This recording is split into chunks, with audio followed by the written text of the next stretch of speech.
Coming up on F'ing Up the Ineffable.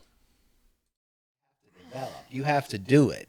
Just like learning to play your guitar or drums, or, learning to write or learning to program or anything else that requires, time and, the ability to try it, make mistakes, learn from those mistakes, get better at it. Writing music is the same way. Yep. And a lot of people just think, I'm going to, I'm a creative person and I can play guitar.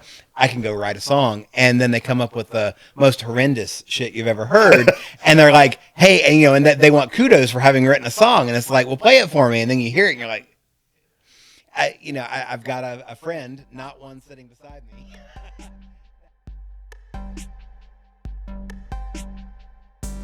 Hello, everyone. I'm Brian. And I'm Mike. We're experts in some things, such as IT, which we'll probably never discuss. We're published authors with over 20 books. Wait, we are? Which ones did I write? We're musicians who played on albums and TV. And developers who have written software used by literally millions of people. Wait, really? I have? Over the years, we have had in-depth conversations about everything from theoretical physics to the nature of consciousness. To why Marvel is way better than DC. Is it though? And we thought maybe you'd like to listen in. Trust us, we're really interesting people. And smart. And don't forget good looking. And we're effing up the ineffable.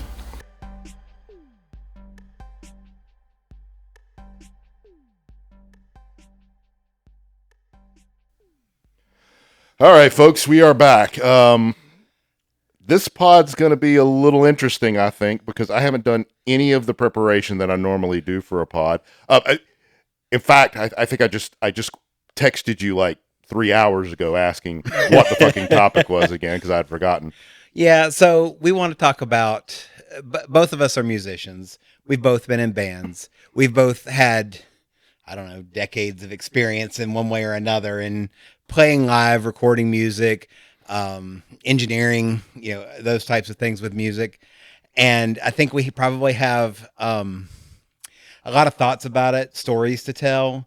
But, I heard a phrase the other day. I was going back and watching The Sopranos. Did you ever watch The Sopranos? I did not. Okay, I just finished. I watched the last episode today, actually. But in the last season, Tony Soprano says this phrase and it really made me think. He said, remember when is the lowest form of conversation. And basically it was several old men that were sitting around talking about, do you remember when we did this? Do you remember when we did that and all of that? And that really kind of struck with me because I'm like, I know that there are people that I've known for a long time. You're one of them, where you get nostalgic and you talk about those types of things. But that's not much of what we do here. We're not doing a lot of nostalgia and we're not doing the low form of conversation. We like to think about things. So I'm hoping that as we talk through these things, we can talk about what it means to us and then what it means going forwards for us in music, but also, you and I have had conversations in the past about what we like and why we like it and what we don't like and why we don't like it. And, we can put some of that in and maybe think about it a little bit too. Yeah, I think that's a good idea. I mean, and to be completely clear, like, I'm not totally unprepared. Like, we were supposed to do this like a month ago or something and it got postponed. So I had prepared for that one. I just have I didn't write any notes down and I don't remember exactly what I wanted to say. So, we're just going to kind of wing it, I think. But I mean, this is a topic I think that we both know a good bit about. So it probably something we can wing pretty effectively. So where do you want to start? Well, I would say, and I'll ask you first, but where does it start at the beginning? Like, when did you become interested in music? What kind of music did you become interested in? And then how did that translate in wanting to play music and not just listen to it? Okay. So for me, it really started pretty young. I mean, I think my dad got me a guitar when I was about 5. But here's the thing. It was a full-sized, like, dreadnought acoustic guitar, right? And I'm like 5 years old, okay? And the first thing he tries to teach me is a bar chord, right? And your hands weren't big enough for that. No. Yeah. And I'm like, and he's like, and you can loop your thumb. And I'm like, I'm looking at the guitar like, I can't make a thing. Like, all the noises I make are awful. And it was kind of worse because I do remember somewhere around this time. So my dad played in bands and my mom sang in bands. And I remember, and they were church bands at this time. And I remember about this time we went over to one of the other church members' houses, and he had a son who was about, I don't know, somewhere between 10 and 12, and he was just finger picking on an acoustic like there was no tomorrow, right? And so everybody was just in awe of this kid, right? That he could play so well. And here I am at 5 trying to, realizing I'm disappointing my father because I can't do any of the shit, you know what I'm saying? Yeah. So I did not have a good formative experience with the guitar. But when MTV came out, I think I was about 7 or 8 when we got MTV. And for those of you who are so young, as us oldsters like to say, back when they had music on music television, right? For those of you that are young, this might be hard to conceptualize, but MTV used to literally play music videos 24/7. There were like these little news segments that started like a few years after they started, but for the most part, that was it. Like, it was music news, and music was pretty much all MTV was. Yep.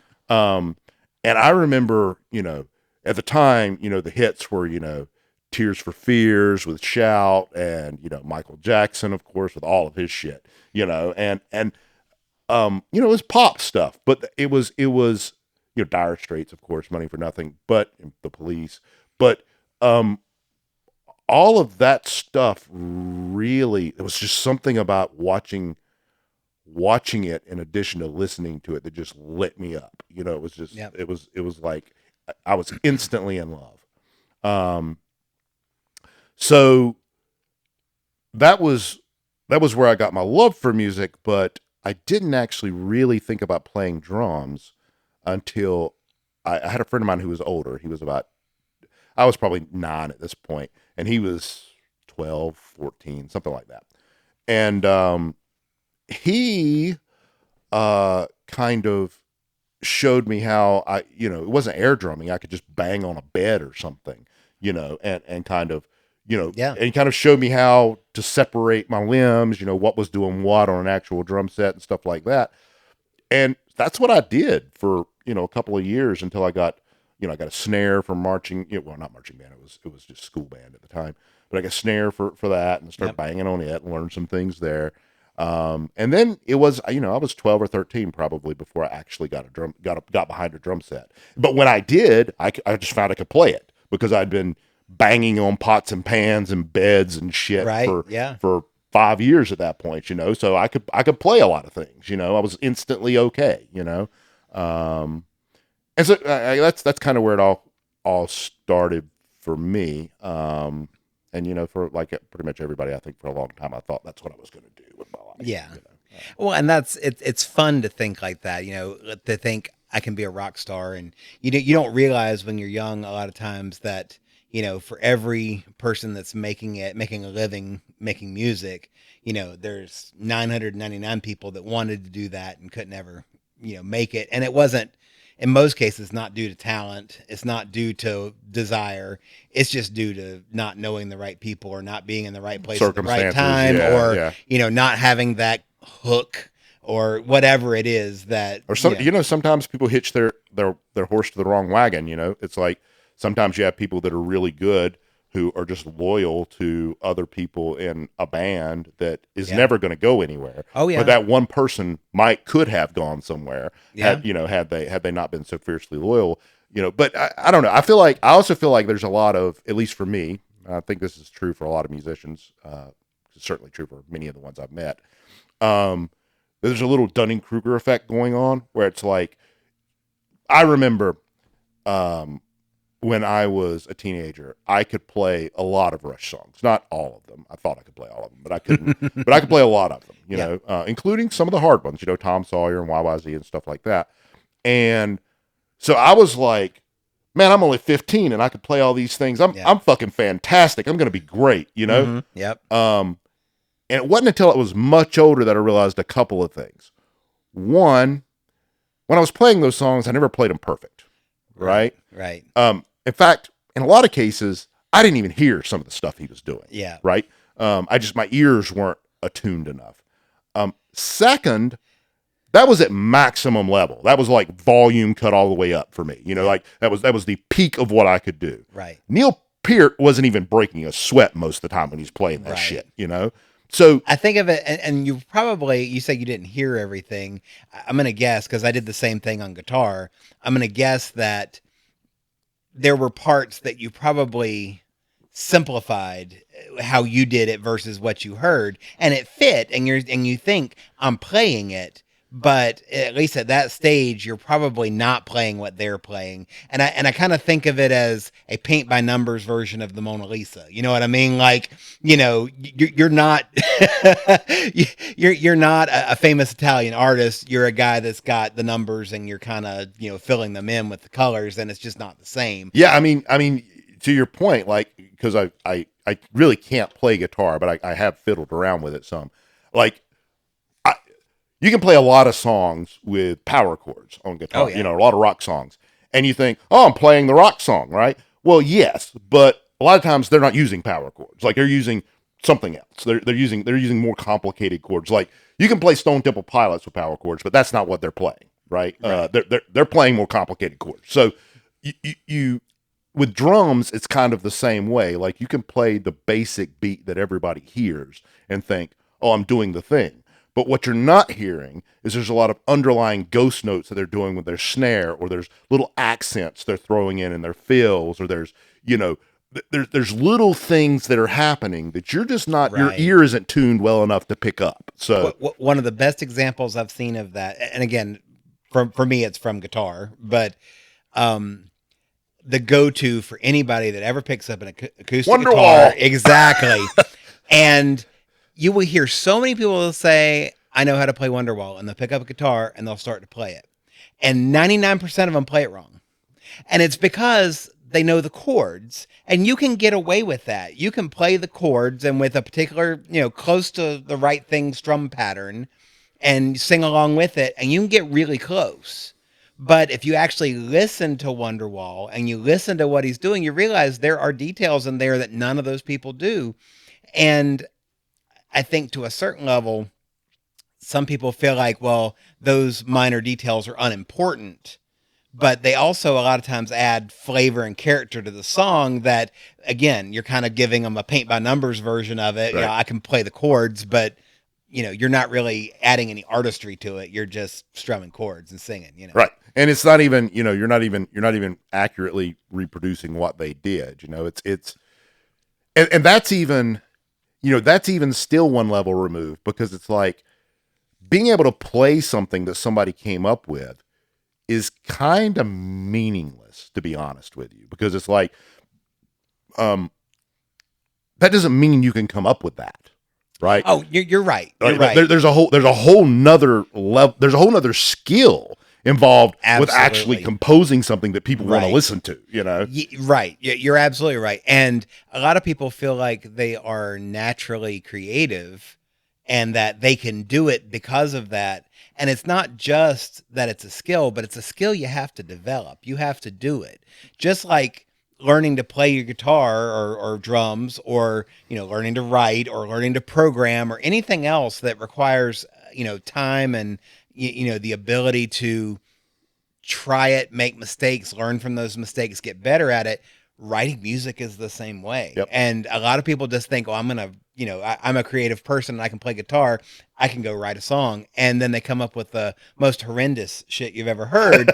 And they're like, hey, and, and that they want kudos for having written a song. And it's like, well, play it for me. And then you hear it and you're like, I've got a friend, not one sitting beside me, that has done that with me before and asked for advice. Oh, I know this friend. I feel like has asked for advice, and when I would give him ideas to make it better, he didn't like the fact that I was not loving it for what it was already, and it's difficult for a lot of people to hear that. I think this is where, like, all art crosses over, right? Because writing is the same way. Like, people, like, I go to a critique group, and the whole purpose of the group supposedly is everybody comes up, they submit their pieces, you read everybody else's pieces, you provide constructive criticism to those pieces, right? And they provide the same for you.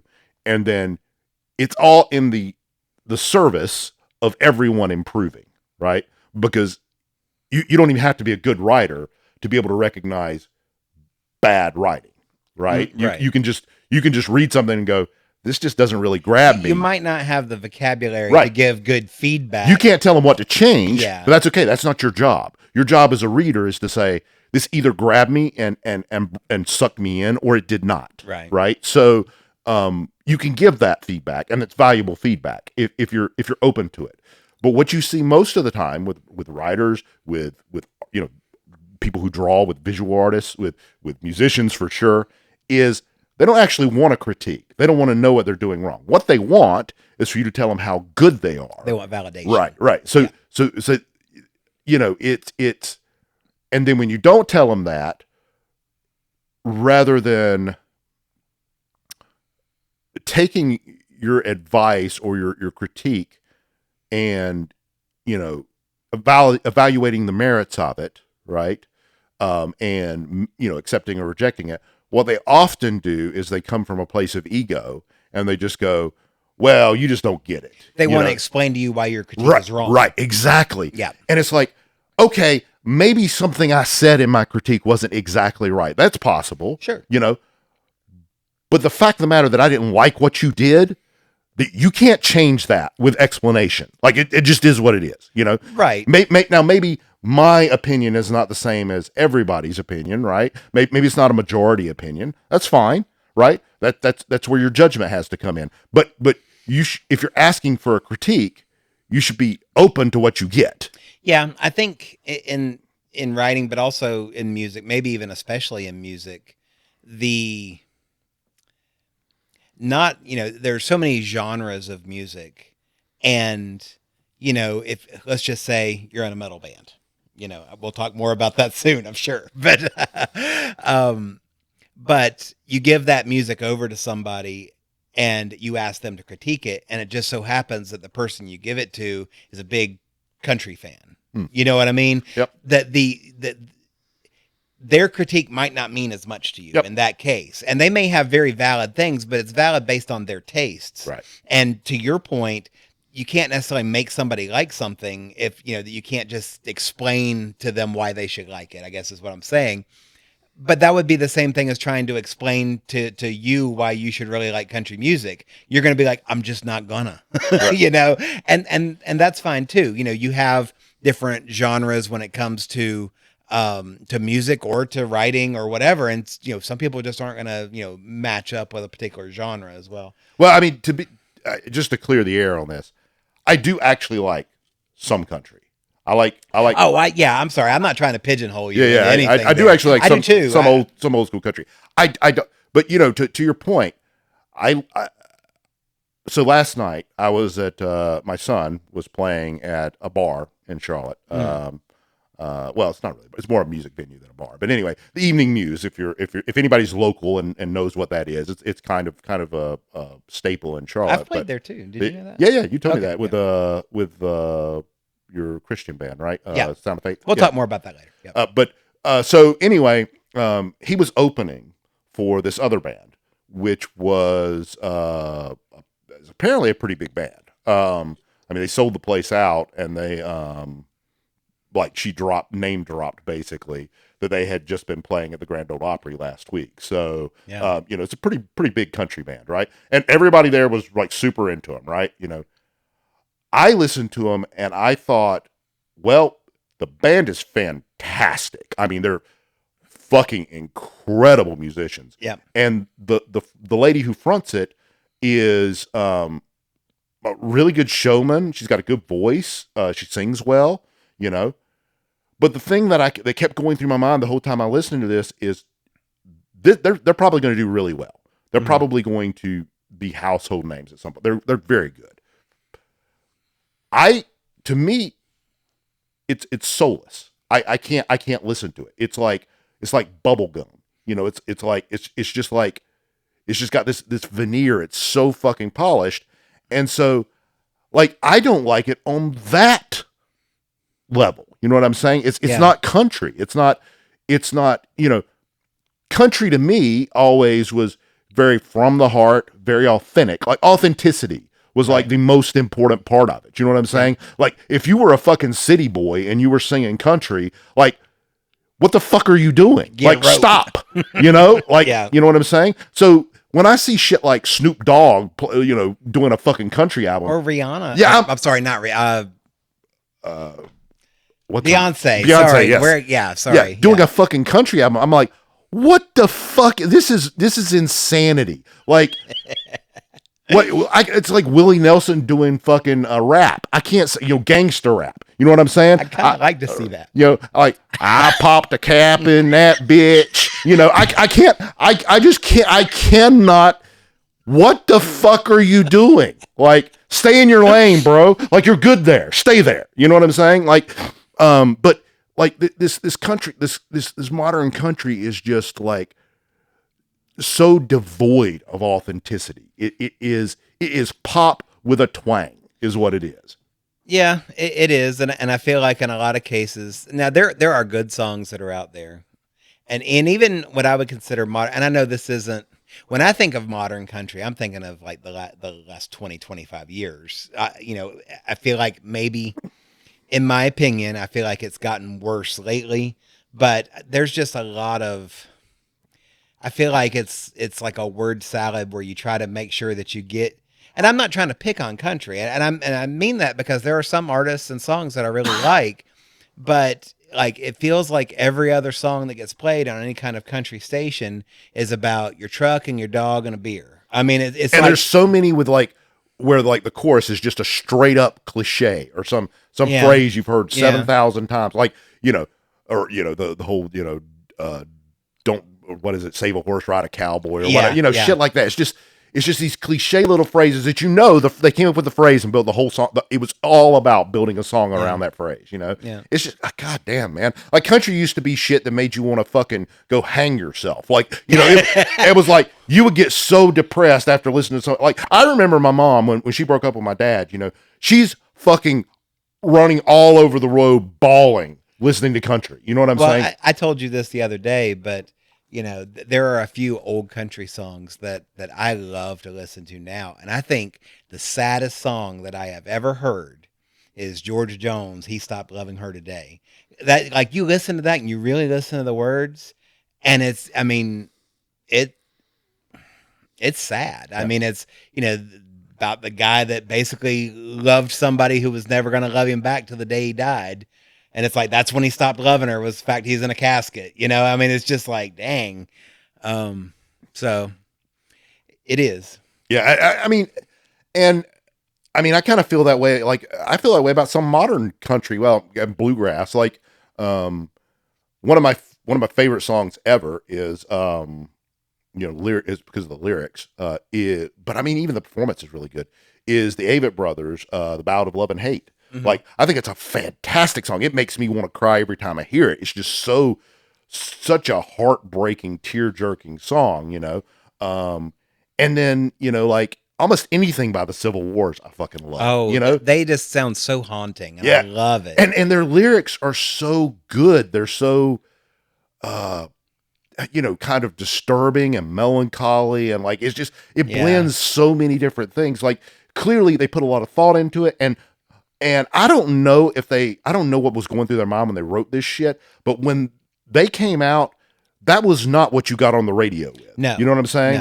No. So it feels like they had no fucks to give about getting on the radio. You know what I'm saying? And I like that, man. Like, I like it when it feels like the song you wrote for fucking you. And the fact that somebody else likes it, well, that's just, that's great, but it wasn't why I wrote the damn thing, you know? I just feel like it's missing from a lot of music these days. Yeah, I think it is in some cases. I mean, it's people, just like we said earlier, people want to get into the industry. They want to make it into a living, and it's very easy to become formulaic when you're trying to do that. I always go back to my friend that used to play bass in my band previously. He used to talk about I can't remember who originally said it, but he would go back to it and he was like, it doesn't need to be complex. It doesn't need to be a formula. It just needs to be three chords and the truth. Yeah, you've heard that Yeah, phrase. I think I don't remember who originally said it. Let's see. So you two did a cover of a song where it's in it.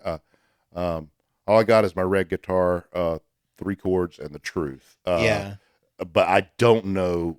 I don't actually. That might be an original U2 song. That's where I know it from. So Okay. I don't know where it came from Interesting. originally. Yeah, I'm not sure either. But just that idea of you just, you don't have to have a lot of talent. You don't have to have, the money or anything else. You just have to have a guitar on your lap, three chords, and you can just belt out what's on your heart. And like that's what I love to hear, And that's not to say that, I mean, I listen to a lot of different things, but to me, the most important part of anything I listen to is feeling the emotion of the song. Whether sometimes it's the singer, sometimes it's the composition and it leads you there. Sometimes it's a great mix of both, but just this idea of being able to transfer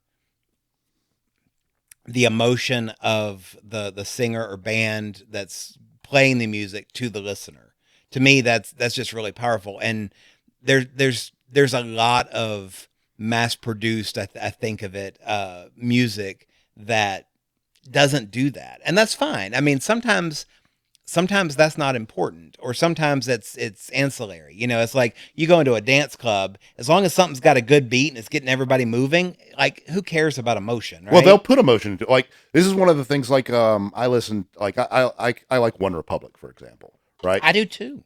And if you listen to their lyrics, they're basically nonsensical, right? But they're what I call modern lyric writing, right? Which is basically, if you take each line of lyric, like most of them are actually pretty good. Like each one line is actually a pretty fantastic statement. Yeah. But they're not related to each other in any way whatsoever. So it's just a bunch of really good one-liners strung together, basically. Mm-hmm. And they do that because they don't really have to think about it very much. You just, you can just fill a notebook up with single little lines, right, and then just jam whatever in where it fits, when you're coming up with the song. And honestly, the people dancing to it out on the dance floor, they don't give a fuck. But what's going to happen is they're going to hear it enough times that those lines are going to actually make an emotional connection within them. Something that the artist didn't intend at all. You know what I'm saying? But when you hear something, and one of the wonderful things about music is that when you hear it and it's in an emotional situation in your life where you're going through something or you're experiencing something, it gets kind of bonded to it. So in the future, when you experience that same situation, you hear the song, or when you hear the song, you feel that shit again, Yeah, I can think of several songs where I know exactly where I was at a time when I was listening to that song, because for whatever reason, there was an emotional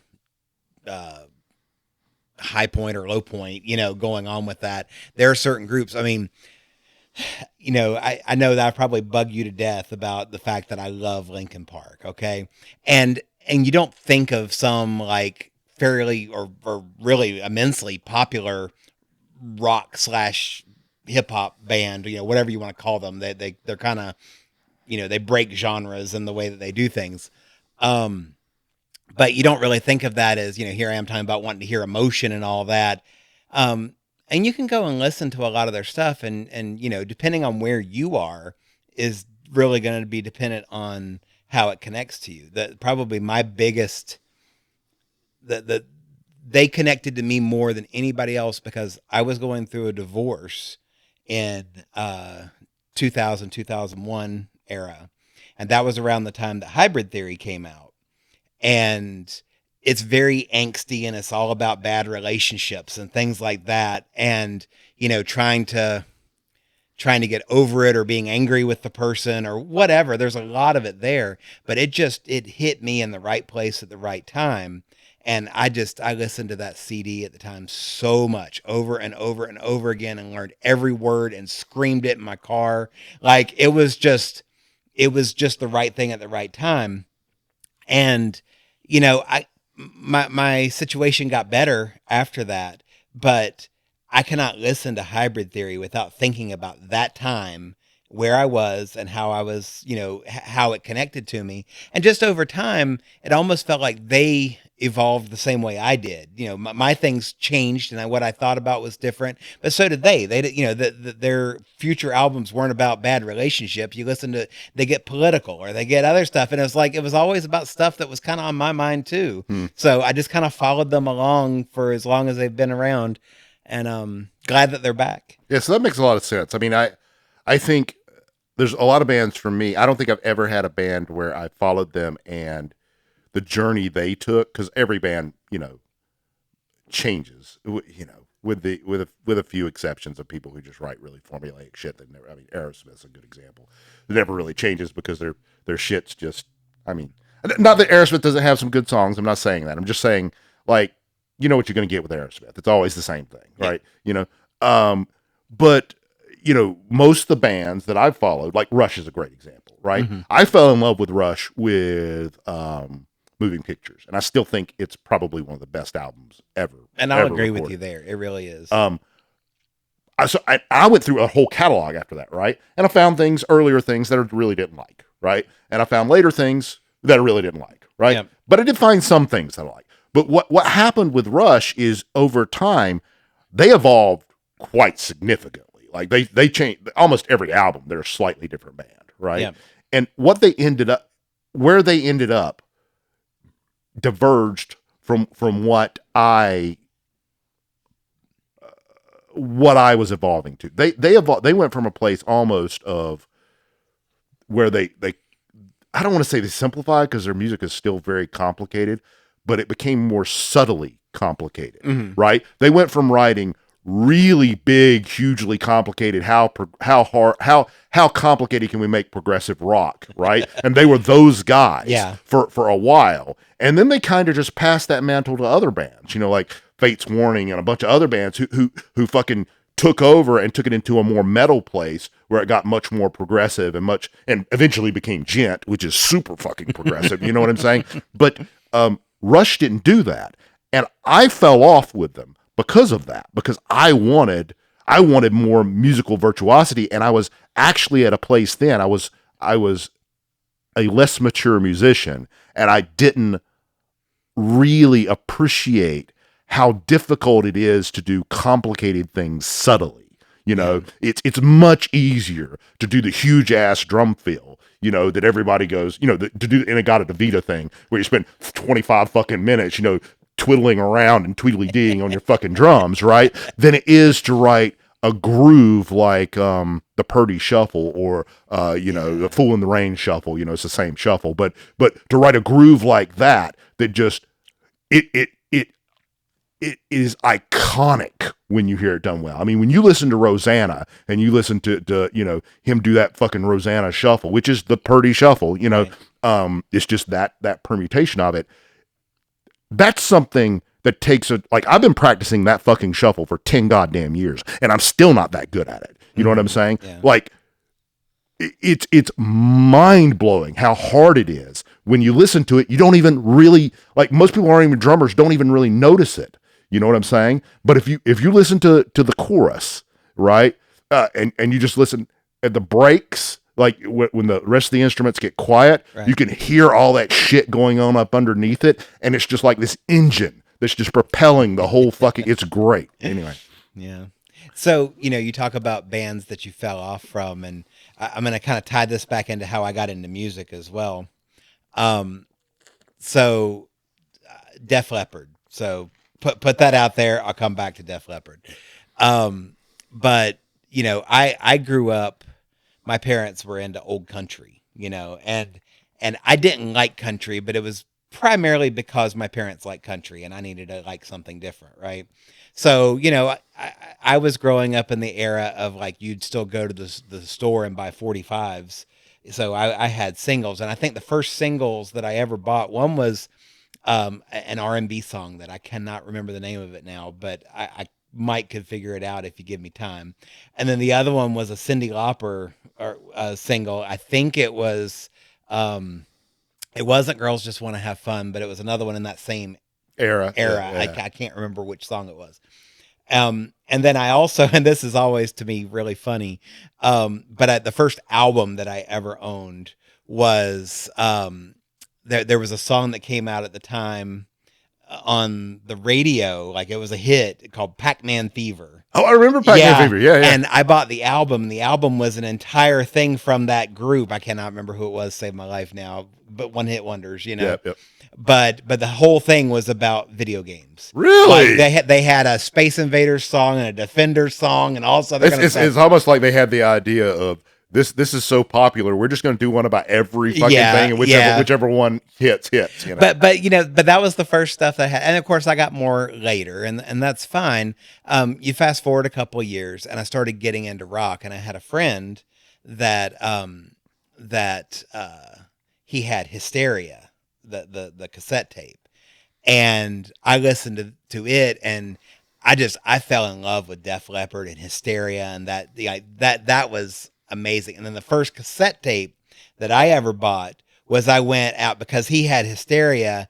I was at some, I don't know. It was like, I don't know if you remember, but there used to be, you'd walk into like I almost want to say a 5 and dime store, but that sounds too old. But you walk into Kmart and they had a whole section with albums. Yeah, but this was a small store. I want to say, not far from where we live now, that had like a little rack that you would spin around and it had cassette tape sitting on it, and you could just pick it up and take it to the counter. And I bought Pyromania. That was the first cassette tape that I ever bought, and it's really weird because I bought it. I was so excited to have it, but I also had swimmer's ear at the time, so I had this ear infection, and it hurt so bad I couldn't listen to anything. Oh, wow. I had to wait like a few days before I could actually listen to my tape. Made me mad, but I would listen to that, and I would start in my brain, I would always think about what it was like, not just to listen to it and enjoy it. I always thought about, I wanted to be on the stage. I wanted to, and I don't know, probably like most people, I probably thought more about singing than I did about an instrument, because you just sing along with songs, and it's very easy to.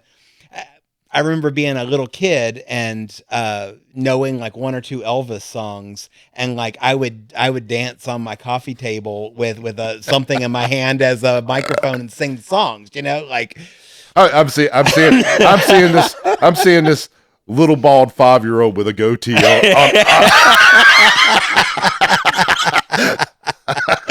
Oh, that'd be pretty awesome. But then so I was a freshman in high school, and I had started deciding I wanted to play guitar, and my grandmother, as a gift, bought me a knockoff. It was a Harmony electric guitar. Yeah. It kind of looked like a Stratocaster, but the headstock was different shape. Yeah, of course. And this cheap little amp. If it was 5 watts, I'd be surprised. But it literally sounded like it was playing through like ripped paper. It just didn't sound good at all. But it was better than what I had. What? Were you still playing that guitar when I first met you? Yes. Okay. Yeah. I thought I remembered that guitar. Yeah. It was a little Starburst. Yeah. Harmony electric, and I started I went out and bought the tab book for Metallica, Kill 'Em All, and I would sit there with the guitar in my lap and just keep going through all the riffs and stuff from that. And that's kind of how I start. A lot of people learn to play guitar by playing chords and stuff like that. I didn't know any chords for a long time. Except for power chords, and I didn't even know they were called that then. I just knew I was making this form with my hand and moving it up and down the neck and on different strings, but it kind of worked. It did. And there was so much of it that I wasn't able to do. And even the things I was able to do, I sucked at them, but it felt good because I could at least keep up with it. And it feels, parts. Man, the first time you play a song, right. And it's recognizably the song, it is so exciting, especially if you figure it out by ear. Like if you've been listening to it and you're like, and you start playing around and you finally find, oh, that's the first one. Yeah. And then you say, is it higher or lower? And you just keep fucking around until you find it. Yeah. When you finally figure that, it's like the clouds parting or something, it's just like, you feel so accomplished, and I think this is part of why people start thinking they're better than they are, because those first little, it's true with anything though, but those first little steps you take in any new skill, they feel so good because you're going from a place of, I can't do this at all, to a place where, oh, I can do something that other people can recognize as something, you know? Well, and the other part of that too is that, the curve is not straight from going from not knowing anything to becoming a virtuoso at it. Right. It's like the first 100 hours of practice, you can become good at something, but it takes another 1,000 hours before you become great at it. So a lot of people will think, okay, I've put some time into this, a couple weeks or more, but not 1,000 hours, but Right. they'll put some time into it and they will see themselves noticeably better than they were, Right. and it's like, okay, I have seen the progress I've made. Look how good I am. But then you realize that there are people that do this for a living that go and practice 8 hours a day and play live, 300 times a year, and you're not going to get to them without putting a lot of the same kind of dedication into Yep. it. So I mean, it's and the thing is, it's like everything else. It didn't used to be that way. Like back in the, like, this is why I have to, I feel this way about almost everything. I feel this way about baseball. I feel this way about music. Back in the 20s, 30s, 40s, 50s, right? It just wasn't that sophisticated, right? So you didn't have to be all that good, right? So when people say, like, for instance, they say, Robert Johnson's the best guitarist that ever lived. I'm like, is he though? Like, I mean, I know one song by Robert Johnson, and that's, John the Revelator. Mhm. And I'm not super keen on it. I mean, it's okay, I guess, but he's not doing anything like it, that makes me go, oh yeah, man, he blew Steve Vai away. What the fuck was Steve Vai thinking? Well, like, I- or in baseball, like when they say, what is it? Satchel Paige pitched out, struck out 18,000 people or whatever the fuck it was. He was the best pitcher ever. Played 274 games straight without a break or whatever. I'm like, probably, just going to throw this out there. Probably it wasn't that hard. I mean, well, so I'm just going to say, if you can drink beer all day, go out and do the thing, and then you're not sore tomorrow, and you can do the exact same thing again, it's not pro baseball today. Well, like a lot of things, when you're doing it as a hobby, you don't have to put a lot into it in order to get enjoyment out of it. And sometimes people will be good enough that they get attention in that. And for a lot of things, whether it be music or baseball or any number of things you can come up with, until big money started getting into those things, and it was things that people would do more as a hobby, or like you're talking about baseball, people had day jobs, and they like something, like I remember hearing a story about some, I don't remember which baseball player it was, but like he was a barber in the off season, Right. but then he was an all-star in baseball, but this was like back in the 20s, right? But he also wasn't getting paid the equivalent of a $350, $400 million contract for it. You don't put that kind of money into something unless you can also put the level of dedication and sophistication that you have to put into it.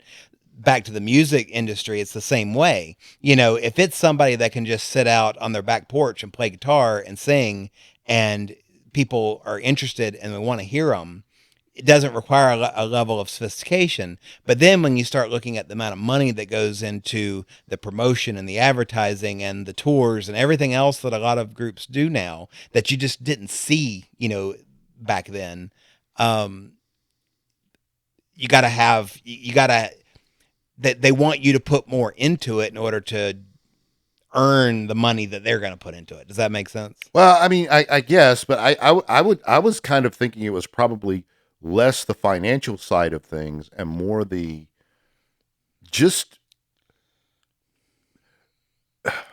no. This is something I think it's really hard to get your head around, but I think this is actually, at least most people I don't think really think about things like this, but this is really actually how things work. Like, we have this idea that until such and such came along, things were one way, and then they did this thing, and all of a sudden it's different. That's very rarely the case. What actually happens is, over time, a lot of people make very small improvements to the thing. And over 20, 30, 40 years, just the level of skill for everybody goes up because these little bitty tips get dispersed. Like, I hate to know how many people I heard in the 80s talk about how Eddie Van Halen invented two-handed tapping. But yet, I'm pretty sure you can find Roy Clark and fucking Les Paul doing it well before that. Yeah. Right? So that's not what happened. But now you almost can't find a guitarist, a lead guitarist in a metal band who doesn't know how to do two-handed tapping. You know what I'm saying? Yeah. So I'm just saying, I think I know it's this way with drums. There are techniques that have gotten more popular over the years, and you can see it disperse out.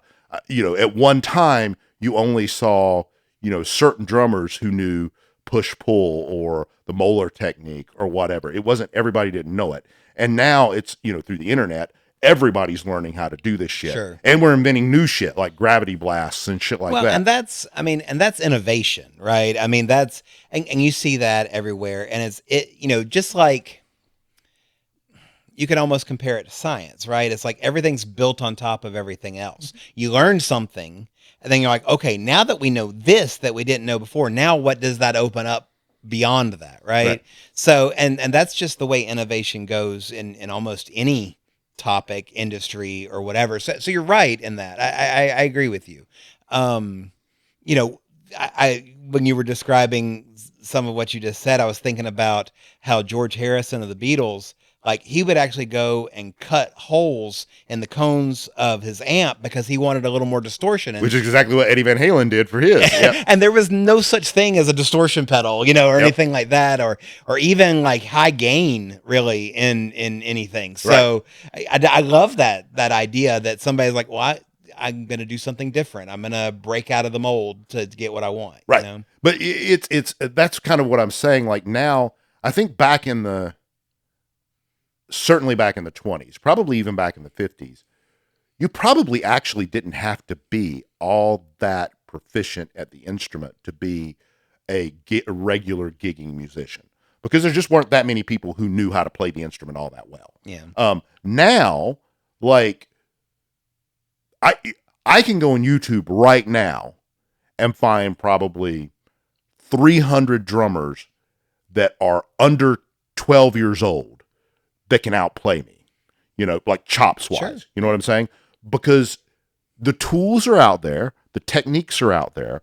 All it requires is time. And this is where I was talking about, I think the level of musicianship for professional musicians is so much higher because it requires so much time to get to that level. You can really only do it in one of two ways. Either you devote yourself to it at a very early age, and then you turn pro very quickly, and you can spend your whole life doing that, right? Or you just happen to luck out and get into a band that goes somewhere and you get to play that much. You know what I'm saying? Like if you have to hold down a regular job, you're never getting there. You are never going to be as good as some of these great YouTube musicians. You just aren't. You don't have the time. Like there's just not that much time in the world, And that doesn't mean you can't play. It doesn't mean you can't even play and get to a good level. I'm just saying, like, the competition level is so high. And that's true with everything. Like, we are at an age to where if you want to learn how to do almost anything, you can learn to do it at a spectacularly high level for almost no input other than your time. If you've got enough time, you can get good, I think that's where, to your point, right? What we've mentioned baseball, we've mentioned music, and maybe a couple other things where used to be simpler. It's gotten to where you have to be at a very, very high level of talent or skill, I should say, in order to compete. I think you said it. It's very high level of competition. One of the things that I think a lot of people don't do because it's difficult. I mean, it's very difficult. Is to come up with something new. So like, and I think about the two groups that come to mind for me is the Beatles and Nirvana. Okay. I'm going to argue with you on the second one, but let's go with the first one. I'll give you the first one. I am not going to argue that they're great bands. There are some people that will tell you either one of those is like the best band ever or whatever. And I've heard that.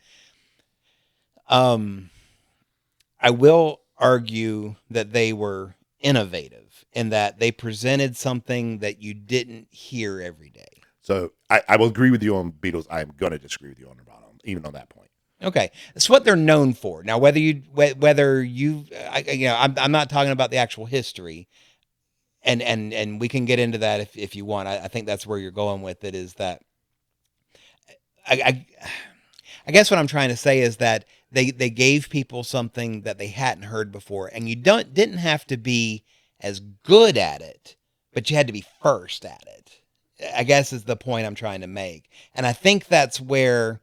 Like you were saying, if I invented a new instrument and I started playing and it fit some, perfect niche of it sounds great in this particular thing, I don't have to be a virtuoso at it. Somebody else may take that and go, oh, wow, that's really cool. And they get better at it. And somebody builds on that and gets better at it. And they invent these techniques and everything else.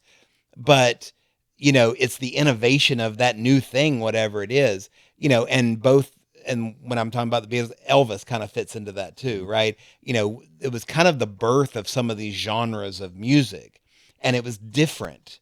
And you didn't necessarily have to be as good at it because you were just being different. Well, I guess, yeah. So on the skill piece, I was more talking about people trying to be professional musicians, right? Like not bands who have their own sound and are just trying to get popular. Right, that's one thing. If you're trying, like, say you want to go to Nashville and you want to be a studio musician, or L.A. or New York, and you want to be a studio musician, the level of competition is fierce. Sure. Like, you have to be fucking good. You know what I'm saying? Mm-hmm. Like, if you happen to get into a band that does something unique, like you're talking about, yeah, right, you're right. You don't like you're doing something no one's heard before. That's enough. You know what I'm saying? Right. So I do agree with you that is, if you can get that, it's great. But I, honest to God, there's a whole nother podcast because you know how I feel about this. Honest to God, don't think they deserve any credit for that, because, and I'll tell you why. It's happenstance. Okay, Nirvana is just a punk band in a grunge area, right? They were a grunge band. Grunge was brand new, so they were going to be brand new there. There were a lot of other grunge bands at the time. There was also fucking Soundgarden had been there at least as long as Nirvana had. You know what I'm saying? They all fed off each other. They were all in a shared community, and they fed off of each other. And Nirvana just basically played punk version of that shit. All the rest of these bands were actually pretty accomplished musicians. Nirvana, Dave Grohl was pretty fantastic, and the bassist is pretty good. I still don't think fucking Kurt Cobain's worth of shit, but that's my opinion as a person who can't play guitar watching another person who can't play guitar. I don't really think anything was particularly special about Nirvana. Now the Beatles, I think their first bunch of albums were basically pop music just like everybody else. I don't know why everybody liked it so much, because it sounds pretty much the same as any other fucking whitewashed pop music I've ever heard in my entire life. But when they started doing drugs, things got real different then. And yes, they came up with some shit that was brand new that nobody had ever heard of before. But even they were listening to shit and going, what the fuck is this? Because the Beatles, hopefully I'm not fucking this up, I think it was Zappa. I believe the Beatles heard a Mothers of Invention album, which is Zappa, and was like, wait a second, what the fuck is this? Like, we thought we were being edgy. This shit is crazy. Yeah. So there are also bands that do things that are unique that never really get popular. Like Mothers of Invention has never been a popular band. You know what I'm saying? But he did make a living. He made a pretty good living. Yeah. But Zappa's pretty eclectic. Like it's an acquired taste. Hardly anybody listens to Zappa the first time and goes, almost everybody goes, okay, this is fucking weird. Yeah. But almost nobody goes, and I like it. You know what I'm saying? It's kind of like baby metal or something. You know what I'm saying? It's like the first time you hear it, you're like, or Kim Dracula, you're like, Well, they're doing something very unique. I've definitely never heard anything like this before. But I'm also not so sure anybody ever wants to hear anything like this again. You know what I'm saying? So I do think that uniqueness is a benefit if you can get it. I just don't think anybody who's actually trying to do it actually ever succeeds. I think it's something that just fucking happens. Like everything else. It's like you throw everything into the spin cycle that is your brain, and shit pops out that is a weird combination of all the shit that's influenced you before, you know? Yeah. I know. And I know how you feel about this. And like you said, I'm sure we'll get into a topic at another time where we talk about, free will and consciousness and things like that, and what you're actually controlling as far as your creative process and things like that. We won't go down that rabbit hole right now. Yeah, let's not do that. But just pulling it back around to our experience in playing music. So, you alluded to it earlier, just real briefly. I had played guitar since I was a freshman in high school. I also in high school, I was first year trumpet in marching band for, from the time I was in fifth grade up through senior year, and then basically didn't touch it after that. But I loved music. I loved playing as a part of a group. Had a couple of friends, you were one of them, that we would get together and just kind of quote unquote jam sometimes, but it was never a band. It was just, getting together with friends and playing some music. Gradually got better, but I always joked, by the time I was probably 30, I joked that I had played guitar for like 15 years and sounded like I had played for 2. Like that's truly kind of where my talent level was, because I never really put any deep effort into, technique and really learning it. It was really just more learning riffs of songs that I liked and things like that. And then around the time, so it was 2003, I ended up joining this praise and worship band at my church. And I really didn't want to do praise and worship music. Like it wasn't. I got to be honest, I was very shocked when I heard you in a Christian band. I was like, really? It wasn't really my thing. Like, I don't want to go into anything about the religion part of it. That's not really. For me, it was shocking because I knew your musical taste, and it was definitely not in the gospel side of the house. No, you're right. Well, and I wouldn't say gospel either, because that has this connotation that's almost like country. That's not what we played, but it was contemporary Christian praise and worship, and we did that for a while. But we also started writing our own music, and as we started doing that, we started going more toward Christian rock. So we recorded an EP at one point, and with 6 songs on it. It wasn't like I started doing all of the engineering for everything. Like I was the one that got the software, set everything up, recorded people, learned a lot through that first EP that we did. But the quality just wasn't there. We learned a lot from it though. And then eventually we ended up writing, I think it was like 12 songs for a full album, and we recorded that too. And that was a little better, but it still wasn't, we were all learning. We were learning to play. We were learning to write. We were learning to record. We were still very much a Christian band through all of that. And a lot of our stuff, we were writing a lot of, I think the thing I didn't like about being in a Christian band, it had nothing to do with the religious part of it. It was that, when you're writing songs, like if you're a Christian band, like you only have one topic to write about, Basically, rah Jesus, Yeah, I mean, the whole genre. To some level, that's kind of what it was, and it's like you had to figure out how to say things a new way on the same topic over and over again, and it felt very stifling because I felt like I had a lot more that I could do than just write Christian music. And I will say, we played enough that we went around and toured a bunch of churches and other like Christian venues and things like that. Played a lot. And learned to play live in front of people, which was a great experience. But, we were kind of edging into this Christian rock kind of thing. It wasn't so much praise and worship anymore. And you go to a church and you have a lot of old people that are sitting there with their arms crossed, just staring at you while you play and not moving. I've seen that so many times that it was really frustrating because you're playing music that you want somebody to move to get up. And it's like, you know what? Maybe this Christian rock thing isn't really what we want to do. It sounds like the Christian version of like playing in a tourist town, which I do know a few things about, and basically everybody's drinking and eating and talking to each other, and nobody's paying a damn bit of attention to the band, to the point the owner at some point comes up and goes, "Can you guys cut down a little bit? The patrons want to talk." Yeah, that's it's like, what the fuck are we even here for, bro? You know. And I know I'm kind of going on and on, but I got to tell you one story that I think was hilarious. You mentioned gospel music earlier, so we were a Christian rock band. We full drum set, electric guitars, strong vocals, and we had written a lot of our own stuff, and we were playing a lot of other like contemporary Christian and Christian rock covers as well. It was about half and half.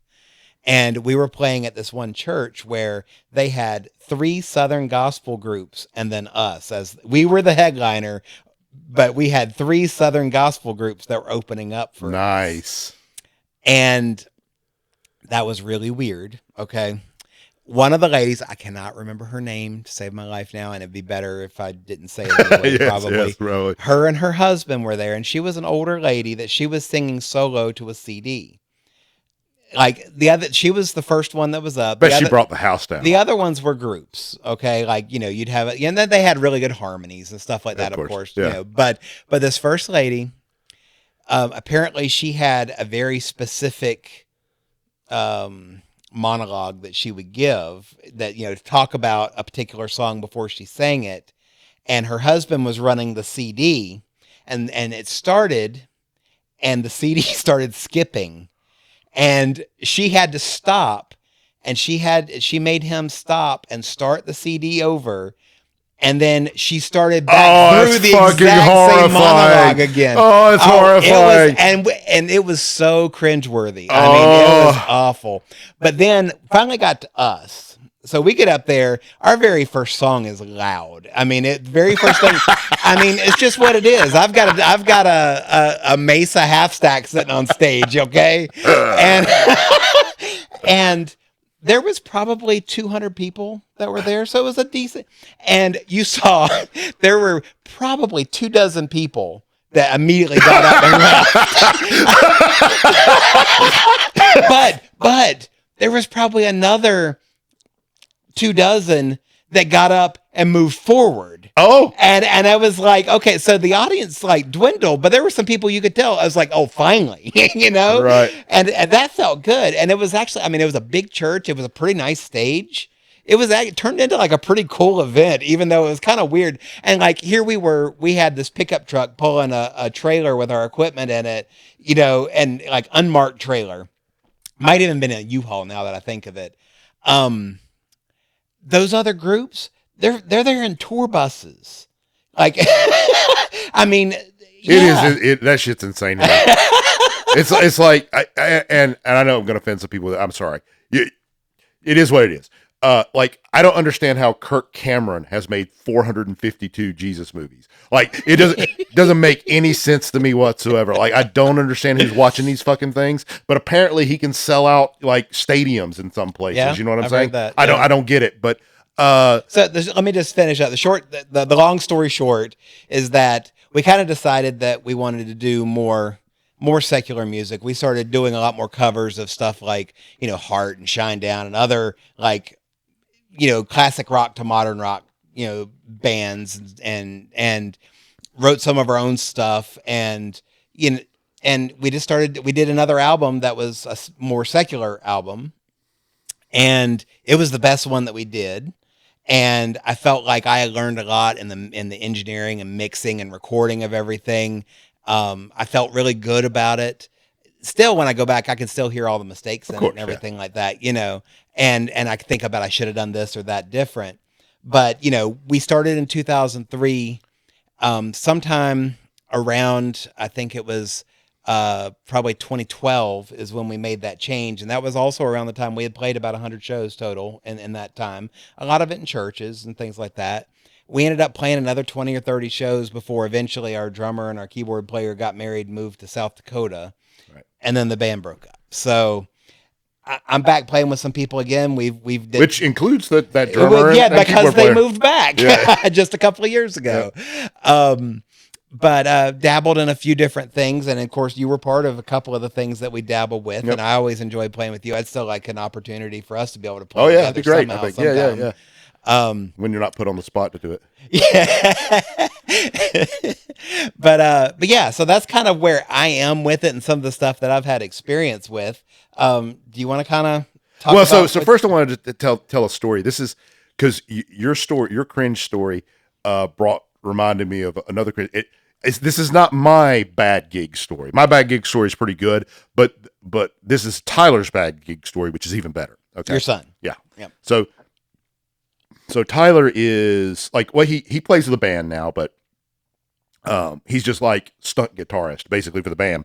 Because I call him that because basically that's what he does. He's like, he kind of does whatever the hell he feels like doing, and if he happens to grace their music with a solo now and again, everybody's happy for it. So that's basically what he does. He just has fun. Like he just doesn't. He's at a place with the band that he doesn't really. It's more like a jam band to him. You know what I'm saying? Like he's just up there to have fun. But for his personal his own music, he's more like a singer-songwriter, folk kind of background. So he's really serious about it. Okay. So when he moved back up here, he doesn't have any problems getting gigs, and he got these gigs in Salisbury, which is kind of for people not familiar with the area, it used to be kind of a growing, bustling town, and it kind of went to shit over the last decade or so, right? But they had this nice little bar downtown, and he got a gig to play there. And he knew it was a country bar, right? And so he's not a big country fan, but he does like country, right? I introduced him to Willie when he was really little, and so he loves really old school country. So man, he had Hank tunes, he had Willie tunes, he had Waylon Jennings tunes. He had all these tunes that he either knew or he learned specifically for this gig. Knowing that the crowd's going to want to hear some of their favorites, right? Sure. Yeah. So he comes in prepared for this gig. He sets up. He starts playing, and he starts playing his stuff. Now, his stuff, I got to tell you, his personal stuff, and this is not a detraction, because I personally think the most powerful music is always sad. Okay, his stuff is music to kill yourself by. Like he's been called, like he played at Eddie's Attic, in Atlanta, and he got one of his best compliments ever when he came off stage. Somebody said, "You're like the American Morrissey." And he was like, "Yes, I have succeeded." He's got really sad stuff. So he's playing some of these songs, and he says it's like crickets out there, right? The bar is packed, but nobody's clapping or cheering the end of the piece or anything. Like it's just like everybody's just like, yeah. So he's like, okay, I'll play some favorites, right? So he started playing all these old country tunes, right? And he starts getting booed. Oh, wow. And like he can hear the bartenders talking shit about him to the patrons. This was okay while he's playing. Wow. Right. And so he thought about it for a second. He's like, you know what? Fuck these people. I'm going to play what I want to play. So he started playing what he wanted to play, which is all his music and also some like blues shit. He was like, fuck them, and at the end, it turned out like, they wanted to hear modern country. That's what they wanted to hear. They didn't want to hear these old school country. And he's like, fuck that. I'm not playing modern country. I'm going to play what I want to play. And that's what he did. And he wouldn't leave early because he was like, fuck that. I'm collecting my payment. I showed up. I set my shit up. I started playing. Yeah. If you don't like what I played, that's your fucking fault. You shouldn't have booked me. Right. But the mortification of playing for like an hour and a half, 2 sets, playing for an hour and a half, and the whole fucking time, everybody fucking hates your guts. Like, he says to this day, he's like, it does not bother me to play live anywhere for anybody doing anything anymore. I can imagine that. Like, it's just, if you don't like what I'm playing, that's your problem. I'm going to play what I play. And luckily, I don't think I've ever been booed anywhere that I've played before. There's been plenty of people that have sat there, unmoving with their arms crossed, just staring at you like, what are you doing here? Right. But I don't think they ever booed. But just kind of to that point, So our after our band had went secular, we did a few things, played several bars and stuff like that, and did like a battle of the bands at this one place that was in Charlotte. And basically, you had 30 minutes to get up there and play, and there were 5 different bands that were part of it, and we were next to last. Okay. And that they had 2 small stage areas so that while one band was playing, the next band could set up on the other stage area, and then you just kind of swap over while the other band breaks down. You can play, that Right. sort of thing.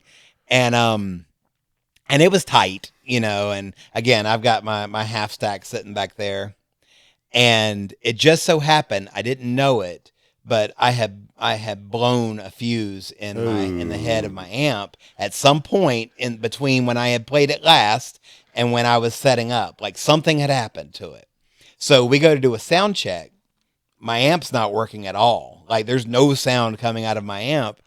And I'm like, I'm panicking, honestly. And it was just so funny because our keyboard player, it was literally our first gig that we had ever played with her because a former band member had left actually to go off to college. And so it was her name, Kayla. Kayla was first time she had been there. And like, she was just like, does this always happen? Like, so luckily I had a pedal board that happens to be a modeling pedal board. And I was like, okay, like I don't have all my presets set. Like most of what I did, I went through the amp. So like, I'm not exactly sure what to do, but I'm like, I'll figure it out. I'll actually run my pedal board straight into the PA. And I ended up doing that, and it actually went pretty good. And we ended up coming second in the Battle of the Bands, but I'm like without an amp, and I did that. But you were talking about the songs, and this is what reminded me of it, because we had five or six songs that we played in that 30 minutes, right? And it was about half our own original music and some covers. And I think the first 3 songs that we played were original songs. And there was a mild reception to it. The bar was packed. I'm not good at estimating people, but I'd say 200 people, maybe 150, 200 people there. The place was packed. Mm-hmm. And it was a moderate reception. Like it was like, yay, clap, clap, clap, clap. No screaming, no shouting, no, wild applause. Right. It was either the last song or the next to the last song. I start playing the riff to Barracuda.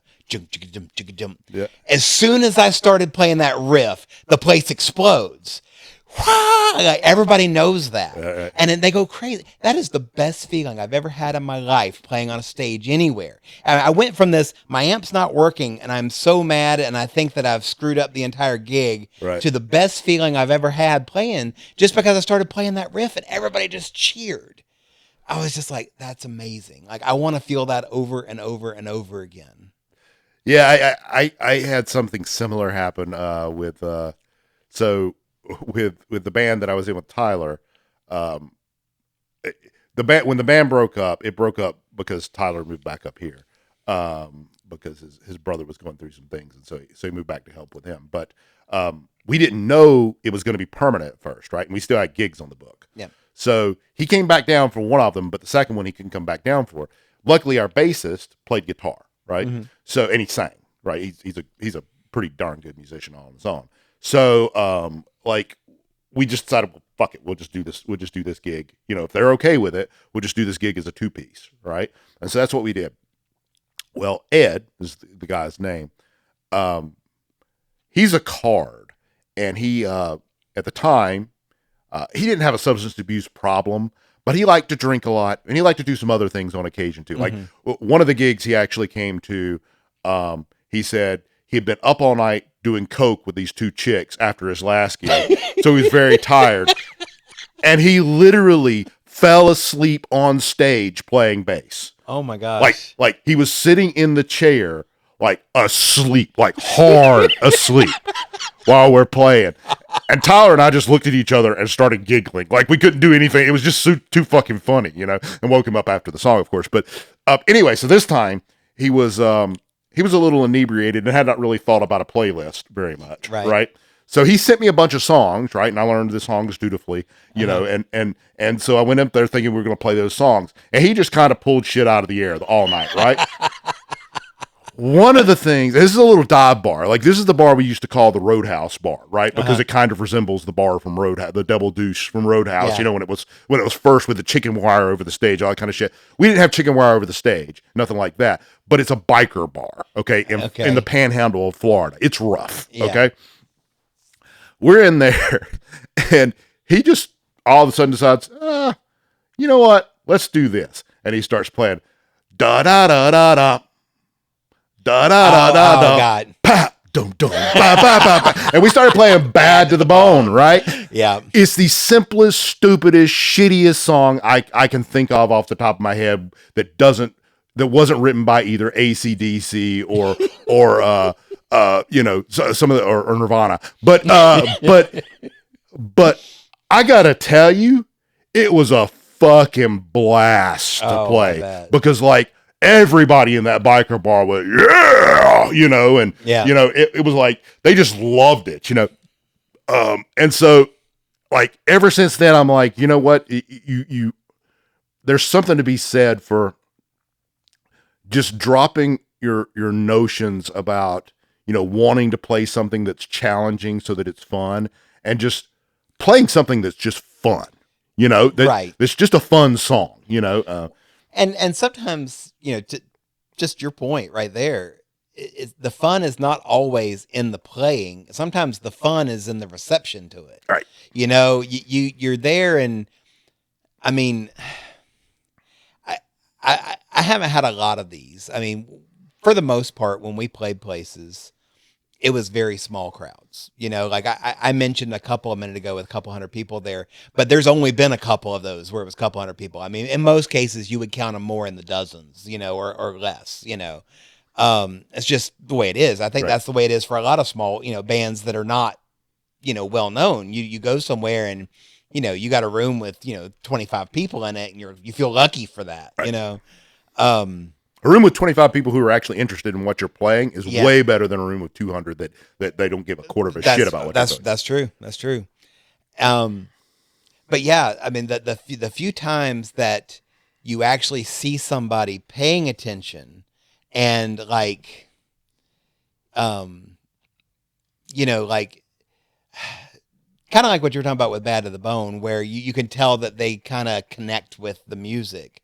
I remember just, you know, this one play, and this is the only time this has ever happened. You know, you like the idea of people like being up at the stage. You know, you see that sometimes, you know, with big bands where, you know, there's people right up at the stage and the singer or the guitarist or whatever is, you know, interacting with them, you know, grabbing their hands, throwing stuff out to them, you know, all that kind of stuff. And only once has that ever kind of happened with me. Our band had went to go play at this youth retreat up in the mountains of North Carolina. And there was probably 100 teenagers that were there, but the stage was set up in their, the rec center or whatever it was we were playing. The stage was literally like 3.5 feet up off the floor. So like all the kids were on the floor and we were kind of up pretty high. And as soon as we started playing, they all came straight up to the stage, and it was so awesome. Because like they were like engaged, you know, it was really fun to like sit there and play to a bunch of these kids that are like up there and they're like arms in the air and like reaching for you and you grab their hand, you know, and stuff like that. That was so much fun. And that's the only time I've ever really had that happen. But it was like, I would do that 100 times for even 50 or 25 people to have them right up there. Last thing real quick. There was this one other church that we went to. It was in Denton, North Carolina. They were actually having like an outdoor thing. We were playing on a flatbed trailer, you know, out in a field. Okay. And actually, it was at Denton Farm Park, if you know where that is. And it was for this biker church. Okay, where they literally would ride up on their bikes and listen to the music off the stage while they're sitting on their Harleys. It was kind of cool. Yeah.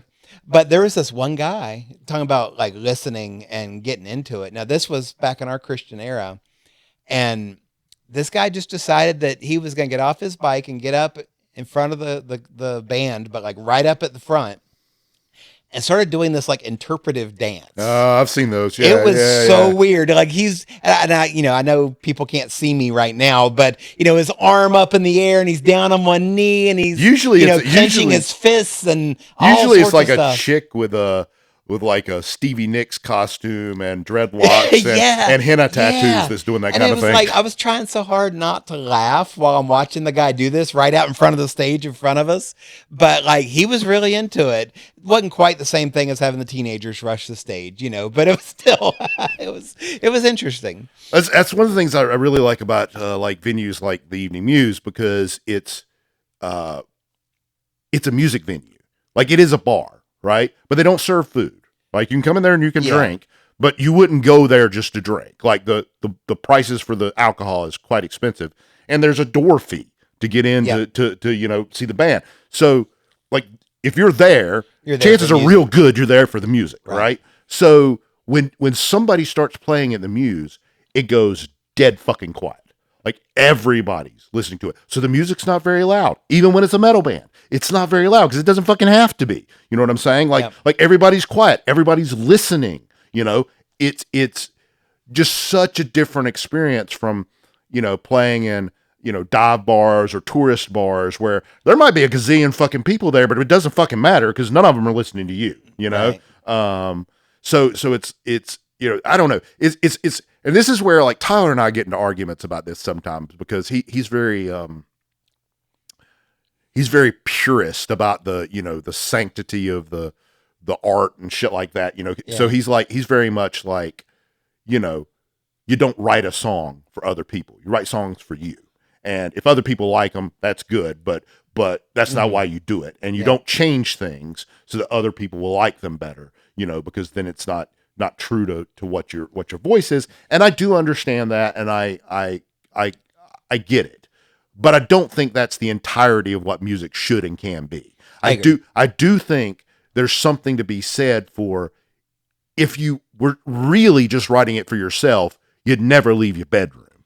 Like, you're writing it for other people. Whether you want to admit that to yourself or not is a whole nother thing. Right. Now, I do agree that you don't want to go and say, somebody says, well, I like it, but it's just not catchy enough. Maybe you should make it more catchy. I do agree that if you're being serious about your artistic vision, you want to jettison that with all due haste, right? Because I don't give a shit if it's catchy. Like, does it express the emotion? If somebody says, man, this song is just so sad, it makes me feel so fucking sad, can you make it a little more upbeat? No, fuck off. Like, it's supposed to be sad. I get that. Yeah. But on the other hand, you're not doing this in a vacuum. You are doing it for people to listen to you. Exactly. And like you were talking about earlier, when you're like in writing, you're going to a group and they're reading it. It's like you need to get to some maturity level where you can accept critique. And in some cases, it's going to be something that you're going to throw away. You're like, that doesn't match my vision. But in a lot of cases, people are going to tell you things that are important for you to get better, and, there is no songwriter on this earth. I mean, you can even look at, some of the, Meghan Trainor, who Meghan Trainor is? Okay. Pop R&B kind of, mostly pop. She wrote for a long time for a lot of other artists, and then she started doing her own music as well. It's not going to be something like, I don't particularly care for the music that much, but she was very prolific at it, like very good, wrote for a lot of different people. But even you take somebody like that, they're going to listen and they're going to tweak and they're going to figure out how to make it. Now, she's writing for popular music. Now, that may go against what you're talking about or what Tyler may be talking about. Sure. As far as your art. When you're writing for specifically popular music, you do care a lot more about what the mass thinks. Sure. But even then, it doesn't mean it can't be heartfelt. It doesn't mean it can't be authentic. It means that maybe you make some sacrifices that you wouldn't have made if you were more intensely focused on the art side of it. Right. And, I feel like anybody can take feedback of their craft, of their art, and get better with it. And that doesn't mean that you have to sacrifice your soul in order to do that. In some cases, you're just building skill. Yeah, I think it's I think this is kind of the core problem, I think, with almost everybody and with almost everything. Like learning how to accept the fact that well, let me say this. I think the whole idea of talent harms people. Like when people buy into this idea that some people are just gifted, and that they don't have to work to get to get success. First of all, I don't really think that's true. But even if it is true, it doesn't fucking matter. Like you're born with what you're born with. You know what I'm saying? Like everything else is just effort, right? So if you view everything through the lens of, I'm never going to be as good as that person because they're just so talented, then you're right. You are never going to be as good as that person. But if you view it through the lens of, hey, I've got something unique that I can say, you know what I'm saying? And that, I might not have the best voice, or I might not have the best, guitar doesn't come naturally to me, or drums or whatever doesn't come naturally to me, but I love it. And I'm willing to just do it as much as I possibly can and be strategic about what I work on to try to improve the things that I'm not good at, or to make the things that I am good at even better. You know what I'm saying? You can go very far. And so what I feel like a lot of people do is they have this desire that they want to be talented at something, or they want to be good at something, right? And when they do something and somebody says, yeah, I mean, some of it was okay, but the rest of it kind of isn't. I just don't like it. They take that as it's like they see it as a failure on their part. Well, it's not even that. It's like a dichotomy. They see it as, oh, I wasn't born with either I've got to accept that I wasn't born with the talent I thought I was born with, and I'm not destined for greatness, or I have to, or I have to just reject what this person is saying and continue on my path because they just don't get it, man. They just don't understand how good I am, Well, I think about what you're saying in the case of like athletes too. A lot of people will talk about how, because this guy was born, 6'6" and he's got broad shoulders, then, because of that, he's going to make a fantastic linebacker. And, they're like, well, I wasn't built that way or born that way or whatever. And these guys are just given everything, blah, blah, blah, blah, blah. But the thing is, you go and look at any kind of professional league, you look at the NFL or whatever, every one of those guys is in the weight room like 5 times a week, and they are working their butt off, and they have played hard through high school and college and professional. Like, nobody is getting to it on just pure, I was born with it. Everybody that's good at something has put, that they may have some proclivity. They may, maybe they have particularly, thin or agile fingers, so the piano came more naturally to them because, it was easier for them to play the chords or whatever. Those types of things are true, but you still got to put in the work. Right. And I think a lot of people will ignore that part. And something else that I've seen, and I know people that are like this, where if you have a proclivity towards something, you also, or a lot of people have this idea that they will be good at it from the beginning. Right. And they're not. And that really frustrates people. I know somebody who, because they were pretty talented with music in general, like they could sing, they could play a couple of instruments, that they went to pick up a guitar and just thought, I've never played guitar before, but how hard can it be, right? I need to be able to play guitar for this thing, so I'm just going to pick it up and I'll be able to do it in a month. Right. And it's just not that easy. And it's not, I'm not trying to pat myself on the back for playing guitar. It's just, with anything that requires, you hear people say all the time, if it was easy, everybody would do it. And I think playing an instrument's kind of like that. Well, this is one of the things I think is really important about music in particular. It is a physical activity. So it's not like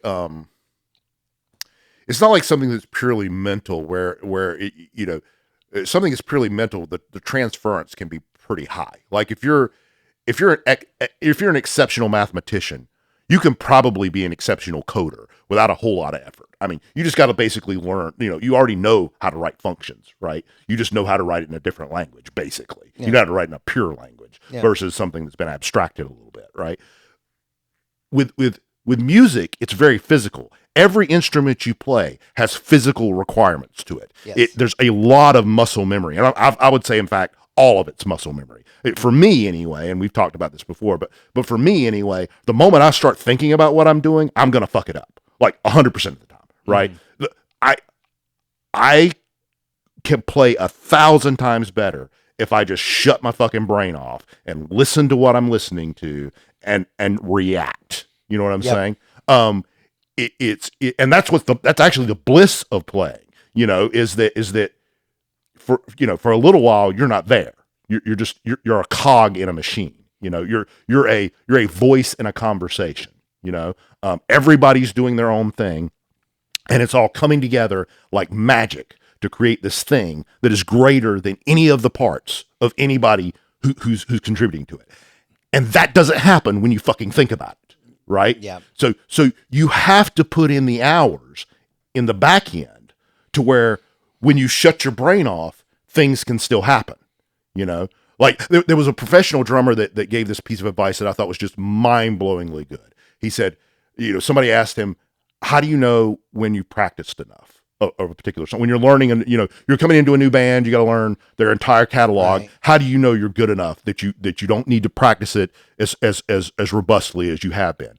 He says, when you can play the song and hold a conversation with somebody at the same time, you practiced it enough, Yeah. And that's, I think, a pretty damn good litmus test. Because if you can play, like, there's very few songs I can do that with. Sure. Yeah. And they're all very easy songs. You know what I'm saying? Bad to the bone. Yeah. That kind of that level. You know what I'm saying? So like when I see somebody like I used to have a pretty poor opinion of like Mike Portnoy from Dream Theater. Okay. And when people hear that, they're like, what the fuck? Because like Mike Portnoy is a fantastic fucking drummer. Yeah. Right. But he always, and I had the same opinion of Alex Van Halen too, I hate to say. I had that opinion because when I listened to them play, I'm like, yeah, that's the shit I would play if I was playing that. You know what I'm saying? Like, right. If I was going to come up with a drum part for that song, that's pretty much what it would sound like. Okay. You know what I'm saying? Yeah. Because they didn't surprise me in any way. So I thought they're just not creative. It just turns out that I think we've got all very similar influences. Okay. So we all play, we all like the same kind of thing, right?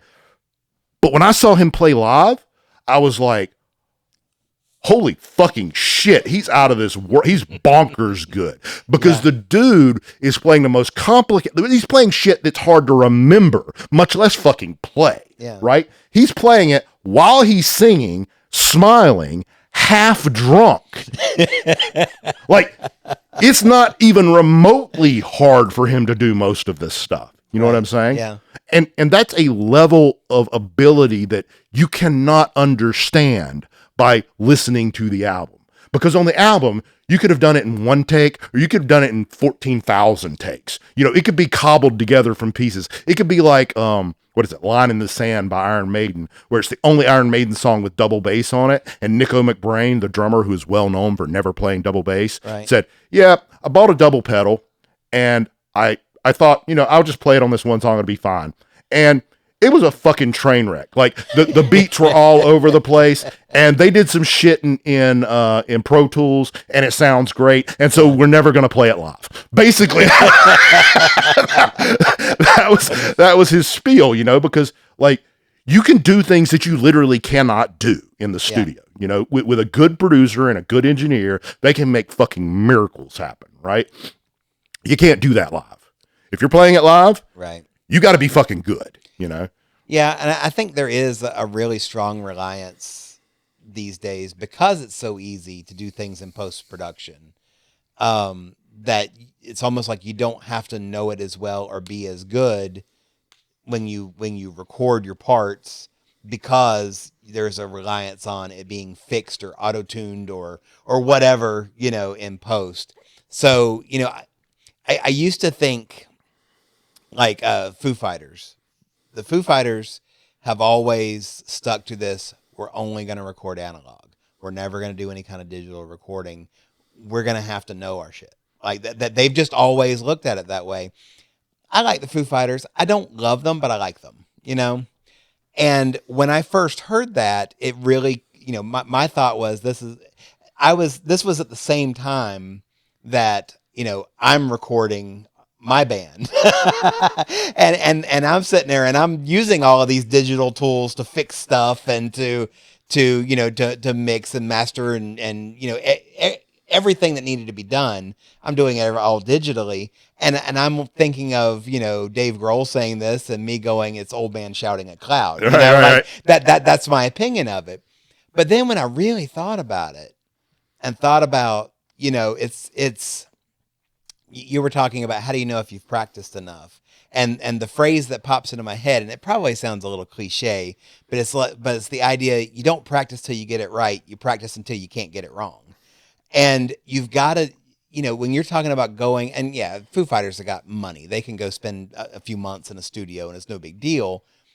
But when you're talking about going and spending, you know, money to go record at the level that a band like that is going to go record, you don't walk in there unprepared, you know, especially if you're not going to be able to fix stuff the way that you would expect to fix it in the post. And that's really impressive. Now, whether it feels a little bit like that whole old man shouting at cloud, okay, yeah, it still feels that way, but it's like, okay, yeah, but they've got a lot of talent and they've worked really hard on this. But to be completely fair, just because you're recording analog does not necessarily mean you can't fix things post production. It's just a lot harder. You can still splice tape. Yeah, all that shit still works, but it's a lot. Yeah, and it's much more expensive. Yeah. You know, I will say, you know, there's something, you know, kind of going down that road. It's a little bit different conversation, but you know, almost every album you hear these days is recorded to a click, right? Yeah. And most of the stuff that I've recorded to a click. Yeah. I have to. And you know, just to kind of make the point about how much you can do in post production, you know, I'll tell you flat out, I don't play guitar. Like I can twiddle around with it and stuff, but I don't play guitar, right? I have a cover of Power Mad's "Nice Dreams." I know. I did everything on. Yeah. Like I did the entire fucking guitar solo, which is insane. Okay. And I did it basically 3 to 5 notes at a time. Okay. Because I can't play that fucking shit. Right. Yeah. But I can gut through 3 to 5 notes. I can practice it 3,000 times until I get one good take, you know, and then keep that fucking take. And that's what I did for the whole goddamn song. It took me like a year. Okay. All right. I remember that. Yeah. So you can do all that. Now, I did all that with a click. I did everything I did for my own personal stuff with a click. The stuff we recorded with Tyler's band, which is very, very few things, but we did do that with a click. I did not record with a click in Stephanie Lee Hall's album because they didn't want to use a click. So we just played that straight. It sounded fine, but I was like, it bothered me. Like it really did, because they didn't want to try with a click, you know? Right. And I was like, well, then the BPM is it's going to drift, you know? There's right. Nobody is dead on, you know? It was fine, you know? But I was like, okay, I'm not saying anything bad about her music. It's Americana, though. It's kind of simplistic for, you know, compared to some other genres, right? This band I'm playing with now, we tried to record with a click and could not fucking do it. Like, one of two things would happen. Either it would suck the entire life out of the fucking tune, or we would start drifting off of the click as we started getting into it. You know what I'm saying? And so eventually we were like, the guitarist was just like, man, fuck it. Let's just try to do it without a click, right? So we did it without a click, and it sounded fucking great. And I'm like... It blew my damn mind, because it's like, I had always been, you know, like your old man shouting at clouds. That's how I'd always been about all these dudes are saying, I can't do to a click, man. It just robs all the emotion out of the music, you know? Yeah. And I'm like, yeah, does it really? Or can you just not play to a fucking click? You know what I'm saying?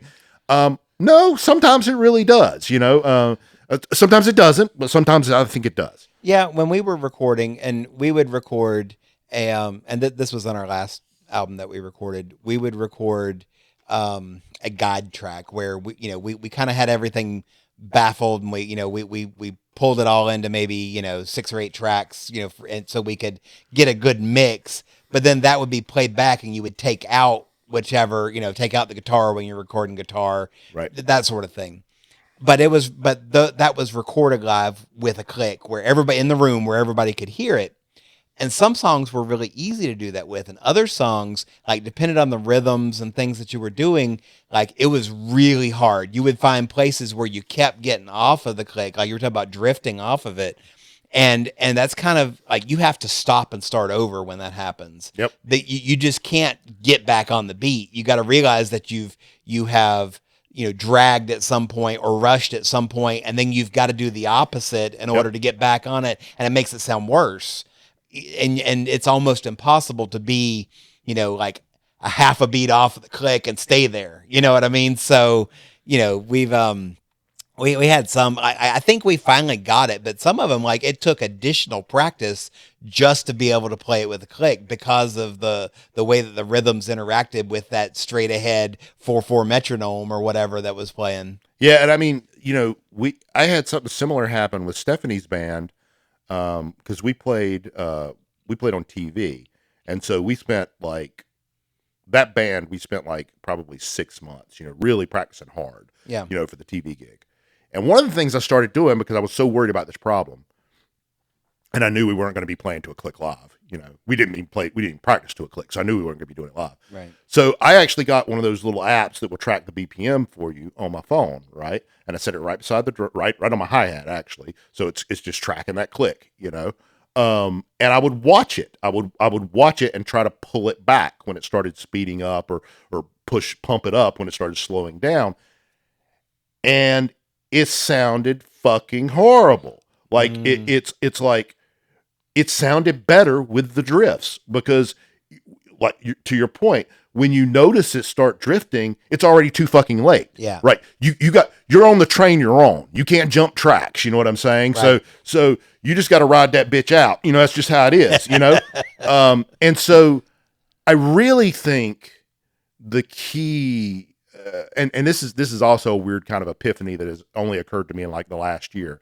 I really think the key to playing in a band that has solid time is that really everybody should be practicing to a click, but definitely the drummer has to practice to a click, because it's like, I always thought, this is just naive of me, I guess, but I always thought all musicians have good rhythm, because, like, to me, the rhythm is it's basic. Like, if you don't have good rhythm, you can't play music. It's really that simple to me, being a drummer, it's the most basic thing, right? I have learned that is not true. Like, there's a lot of musicians who have who I won't say have no rhythm, don't have good rhythm. They don't have good time, right? Right. If you ask them, like, I always thought something as simple as like going, like, everybody should be able to do. If I play that, you should be able to clap it back if you're a musician, right? A lot of them can't. Like, they just can't. Like, it's so bad. It's part of the Berklee audition. Like, when Tyler went and auditioned for Berklee, right, he said one of the things they did were little rhythm tests like that, and then another thing they did was have him count odd time. And he was like, "Yeah, I didn't have any problem with any of that." And they were like, "Yeah, you're really fucking good at this." And I was like, "You mean people can't just do that?" Like, that's. I just thought this was basic shit. It's not. And when you say count odd time, do you just mean like a 7/8 or something? Yeah, or 3/4 even. Okay. Nothing really complicated. 6/8. Nothing really complicated. You know what I'm saying? But a lot of guitarists and bassists are probably better, I would guess. But a lot of guitarists, 'cause that's mostly what he was going to that for. Right? He was going for guitar. Well, he was going for songwriting, but guitar is his instrument. And most of them couldn't do that. They could not count odd time. They could not, they would play something in odd time and they couldn't figure out what time it was in. You know what I'm saying? And they couldn't do the clap test. Like, I don't know, man. To me, it's just, that's like the base level. How do you not know how to do that? Yeah, I don't know. You know, you're talking about using a click, playing live, and I know there are some bands that do that. I've never used a click live. I played with I played in a show with another band where they didn't have a click, but what the guitarist had done, I don't know if you've ever seen this, but you can have a delay pedal and you can like tap the delay pedal Yep. to set the rhythm, right? And it'll kind of flash on the pedal what The tempo is, your yeah. tempo, your metronome, but it's a light instead of a click, right? So he had rigged up this light, best I can tell, that was like shielded from the audience, but pointing back at the band, and he would tap it and set the rhythm, and everybody looked at that, but it wasn't on a click. And like if they got off, he would just go tap it again and like reset it with everybody. And I was like, that's kind of brilliant, but it's also a big pain in the butt if you have to keep like. Luckily, I don't think they had to do that much, which was good. But it's also, it's like impossible if you've got uh it's impossible if you've got like tempo changes in Well, the sure, song, yeah. or and it's and this is like the bands like I told you this story too, but like I watched the Drumeo thing with Wolfgang Van Halen, and he was talking about what Van Halen did, both in practice and live. And he was talking about how they used a click in both places, both in practice and live. Oh, okay. So they clearly have all the songs programmed in Right. already, right? And they're going in their in-ears. They can all hear. Well, he said only Alex can hear the click live, but everybody's following Alex. And he was talking about how good Alex was because, like, he said whenever somebody would fuck up, and it was almost always Eddie that fucked up. He said Alex would get everybody back on track, and you got to think about how fucking hard that is. Like, if you've got a click going in your ear and the band is not on the click, Oh yeah. you have to drag the band back into the click. That is so fucking hard to do, man. Like, that's hard to do without a click running in your ear. If you do have a click running in your ear, you've got these two times, these juxtaposition times that you got to kind of play. You got to play to the time that the guitarist is playing to, Yeah. and somehow pull him back into sync with the time that's clicking in your ear. Well, now the other thing I've seen a lot of bands do live is that they'll have in-ear monitors, and presumably they have a click there, but they get off of it and they just pull their monitor out of their ear. Like it's like get that out of so it's not we'll not go distracting. with Yeah. right. So I've seen that before too. Yeah, that would be a better way of doing it. But I don't understand. Like, just to me, the extra work required to especially if you're like a prog band or something, and Oh like my gosh, program yeah. all the clicks for all that shit. Like just programming for Dream Theater, all their clicks, like they played with a click when Mike Mangini was playing, even live. They played with a click live. It's like, that's fucking nuts, dude. Like, playing that stuff. I can't even imagine programming that shit, much less fucking playing to it. So, yeah. Although I don't know. I mean, you do it once, somebody sits down, you spend a few hours getting it, and then you've got it for however many times you're going to play it live. I mean, it might be worth it. Well, I mean, considering the way they write all their songs, it's basically all like charted out on a fucking whiteboard. You know, so they already built the click before they recorded it. So, that's true. They've right. already got it, But, yeah, absolutely. Yeah, it's I don't know. I think when I was a teenager, and I think a lot of people who dabble in instruments are like this now. When I was a teenager, I always thought I was just a little bit off from a professional. You know what I'm saying? Yeah. I always thought I'm pretty close, man. Yeah. I could be there if I just tried a little harder. You know what I'm saying? And I realize now, like, professional musicians today are on a, if they're a gigging professional musician, they're on a level that is almost unimaginable by somebody who doesn't do that. It's kind of funny. I never felt that way. In fact, I go the opposite way. I always have this imposter syndrome kind of thing going on when I'm playing. Like, I'll feel I can play a show and I can feel like it went well or feel like it went really badly based on like one or two mistakes that I made or didn't make on a show. but then I can watch, I've played so many times where I'd be, my band would be one of a few bands that would be playing at whatever event. And you sit back and you watch other bands, these are not professional musicians for the most part. They're people that are doing it. I mean, we would get paid to play, but it's kind of a hobby. I wasn't making a living playing music, and that's everybody else is kind of in that same bucket, right? None of these are touring professional musicians. These are people that go and play gigs on the weekends and go to a day job during the week. Right. So it's easy to find myself comparing myself to them. And every time I would look at a guitarist in another band and look at the stuff they were doing, I would always feel like, man, I'm not as good as they are. Like I always felt that way. And, you and I had a kind of a conversation about this one day. And I think what you told me at the time, and you were right, is that, whatever they're doing, they've practiced to do, and I've practiced to do something else.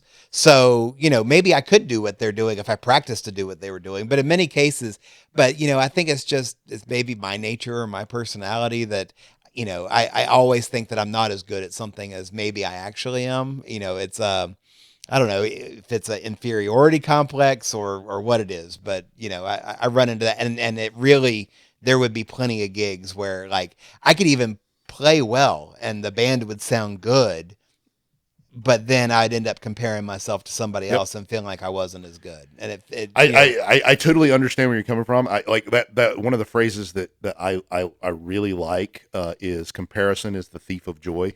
Because it's like the moment you start comparing yourself to somebody else, especially in anything artistic, it's going to sap whatever joy you get out of that right out of it. I mean, it's like, I feel like psychologically we want it to be motivating. We want that comparison, that kind of competitiveness to be a motivating factor. It almost goes back to that whole validation thing we were talking about. You want to see somebody I don't want to see anybody fail. I don't want to but if you made a mistake and then you see somebody else make a similar mistake, then you're like, okay, I kind of feel like it's okay that I did it because, this other person did too, but they're still really good. And I think they're pretty good. So I feel okay about it. But yeah, it's almost like it's like I almost feel like I need to mature a little bit in that because I need to look at the things where I've made mistakes and use that as opportunities to grow and learn. And instead, it's like I'm just wanting to hope that I'm as good as or better than the other people that I'm comparing myself to, almost like your writers group you were talking about. Yeah, I don't know. I think a lot of times, especially in music, one of the things to keep in mind that makes this a little better is that when you make a mistake, you made the mistake because you know what you were trying to do. Nobody else who's listening knows what you were trying to do. Yeah. Right. So just unless you just really screw the pooch and cause the whole band to derail, which I think if you're a reasonable musician, that should be a very fucking rare occasion. Learning to recover from a mistake is another skill that musicians have to learn. It's not just playing it perfectly, but it's also, if you mess up, you still got to get, but you can't just stop and say, I need a do-over. You got to keep going. You got to figure out how to recover. This is also where being in a band is very helpful because in a good band, the other people will pick up the slack. Even something as catastrophic as I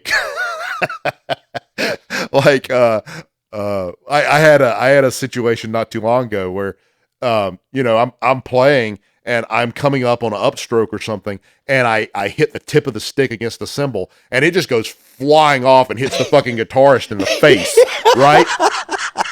And so I'm laughing while I'm also trying to find my other fucking stick, Yeah. And he's trying to fucking recover from getting popped in the eye with a drumstick, and the band continue. Like, you just continue playing the fucking song, or like, the when you were there for the party we played at not long ago, and like there's one song where it's got a pretty prolonged intro. We're still in the intro, and the lead singer starts singing the first verse. And I just looked at the guitarist, and he looked at me, and we both smiled really big. And I was like, I guess this is what we're doing now.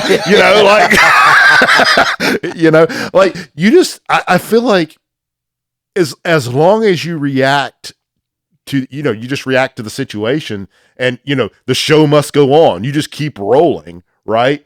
Yeah. It's going to be fine, And then that's when you can just tell the audience you just saw a unique one of a kind performance. It will never be performed this way again. Yeah, ever. just make sure you don't mention while you're doing that literally everything in life is that. That's true. That's true. Like the old phrase, you never stand in the same river twice.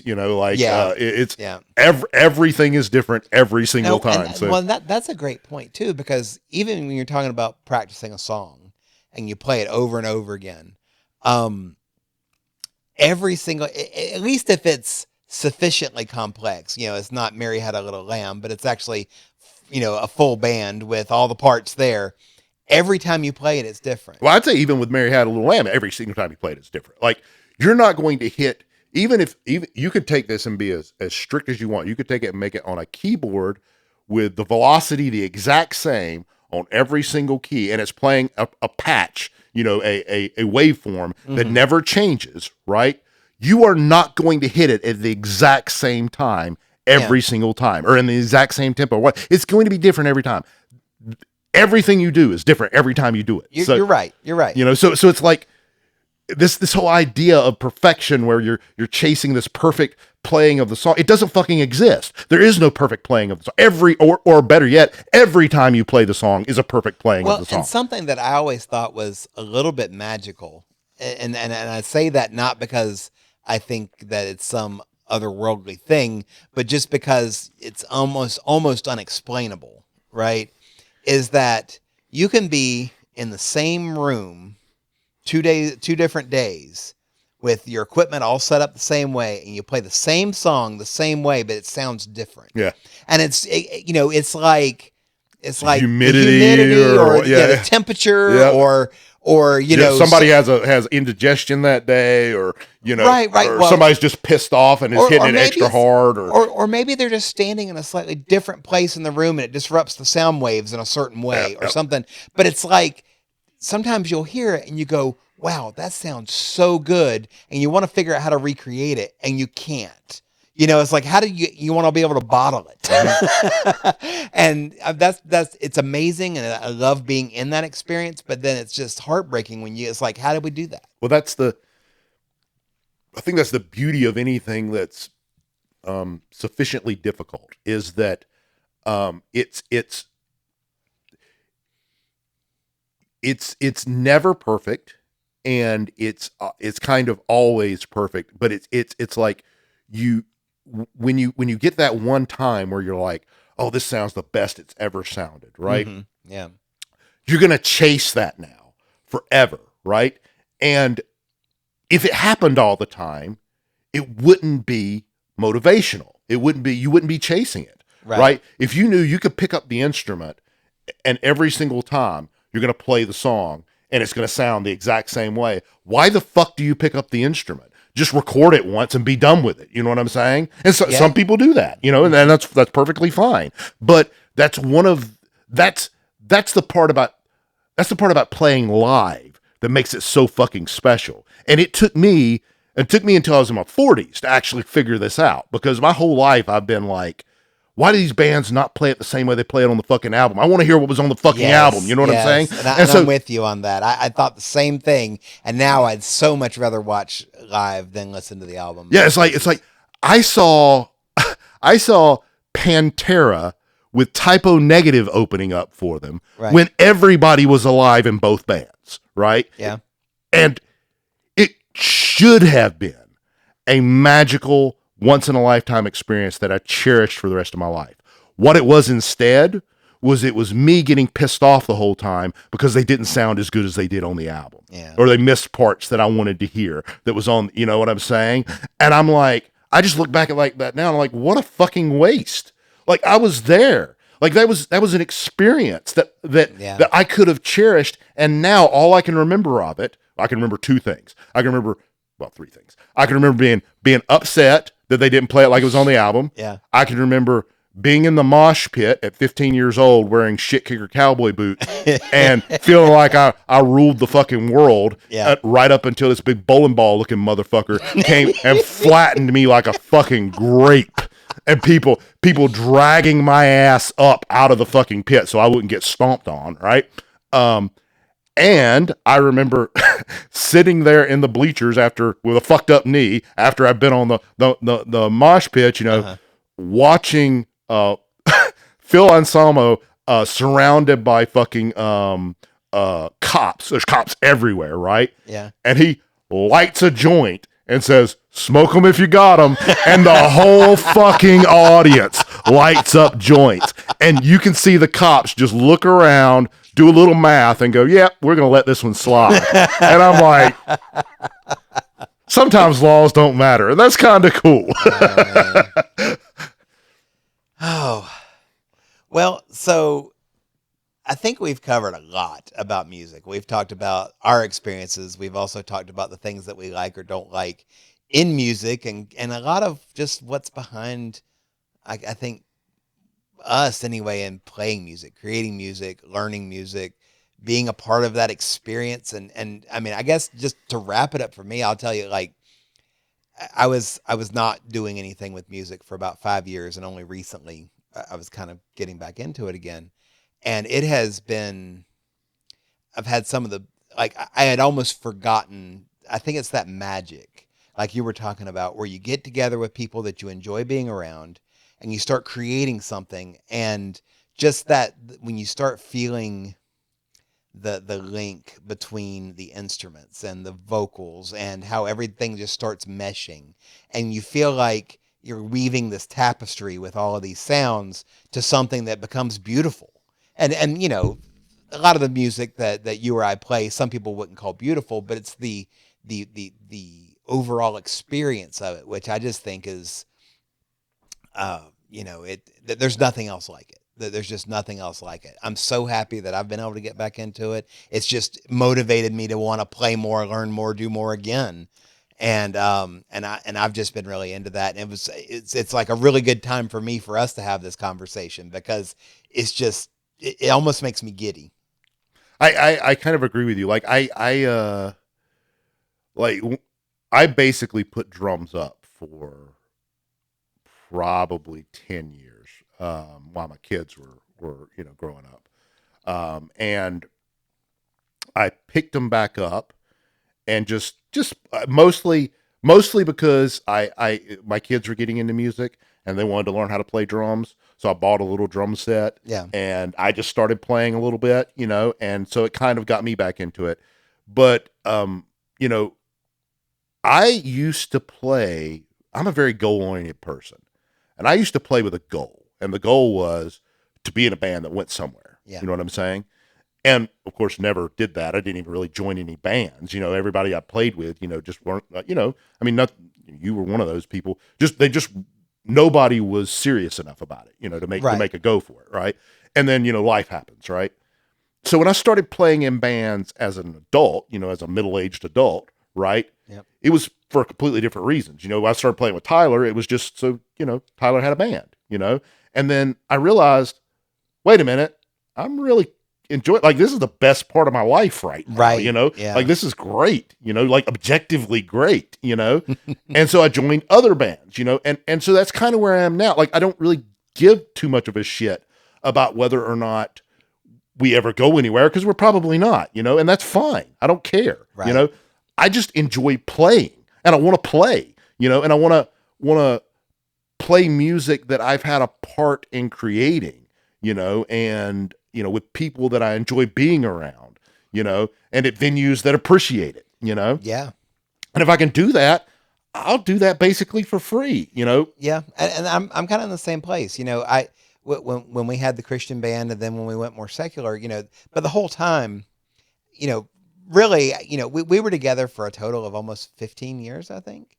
And, I would say outside of the first 2 years or so, when we really started writing and then recording our own music, I was kind of like you. Like, I wanted to do something with it. I wanted to, let's just put it this way. I had unrealistically high expectations me too. of what I thought could be accomplished. And, you know, probably luckily I had people around me in that band that didn't have the same unrealistically high expectations. They were more grounded probably. And it was interesting because I felt like I would push us to do things. There would be some pushback, but, you know, it was like we got somewhere maybe because, you know, when I say somewhere, you know, we played a lot of gigs. But we did that partially because I was pushing us to do some of those things. But it also probably because the brakes were on from the people I played with, you know, it probably kept us from being irresponsible in how much we took on and tried to do. Because I also was, you know, I had kids and, you know, it was like, and, you know, at the time my wife was in the band too. And it was like, you know, what do you do with kids when you're both going and playing? I mean, that was a whole thing in and of itself. You know, it was difficult to kind of organize and coordinate and all that kind of stuff. So, you know, but it was good. But now, to your point, it's like here I'm playing with friends again, and we're having a good time, and I'm able to appreciate the music itself and what we're doing, and just enjoy it, and not worry about how we're gonna. You know, we may play live at some point. I hope we do. But you know, like if we don't, and all this ever is you get together a couple of times a month and you learn some music and you play it together and drink a couple beers and have a good time. That's enough now. Yeah. You know, it's like, I can appreciate just doing that part of it. And I don't think I ever like you up until now, it was always just a means to an end, not appreciate it for what it was. Yeah. And I think the problem with that goal oriented outlook is when you have that, you literally can't appreciate what's right in front of your face because you're so concentrated on this other thing. You know, the whole time you're playing, you're like, you know, we got to make sure we do this right for this gig that's coming up, or for the album, or for, you know, whatever. And you're so concentrated on that. It's like that old phrase, you know, never look for something so hard that you don't recognize what you actually find. You know. Yeah. It's like you gotta to some degree, well, not to some degree, I would say to all the degrees, you really need to be living in the moment. You really need, especially with music, so you need to be present when you're doing the thing, you know? Absolutely. So anyway, we're over 2 hours now, so I think we can probably quit torturing people and shut this one down. Honestly, I could probably talk Me for too. another 2 hours about it. I've actually got another tangent that I was wanting to go down that I know if we start on it, we'll be here another hour. Yeah. So, but this was fun. Yeah, I had a lot of fun talking about this. Yeah, it might be something to revisit in the future too, because I think we absolutely. probably got more we could say about this. Yeah.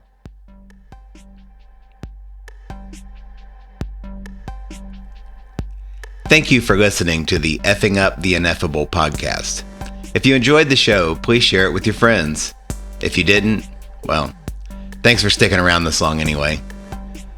We are available on most major podcast platforms, including Apple Music, Spotify, YouTube, iHeartRadio, Amazon Music, and more. We are currently releasing new episodes every 3 weeks on Thursdays, but hope to increase the frequency of releases in the near future.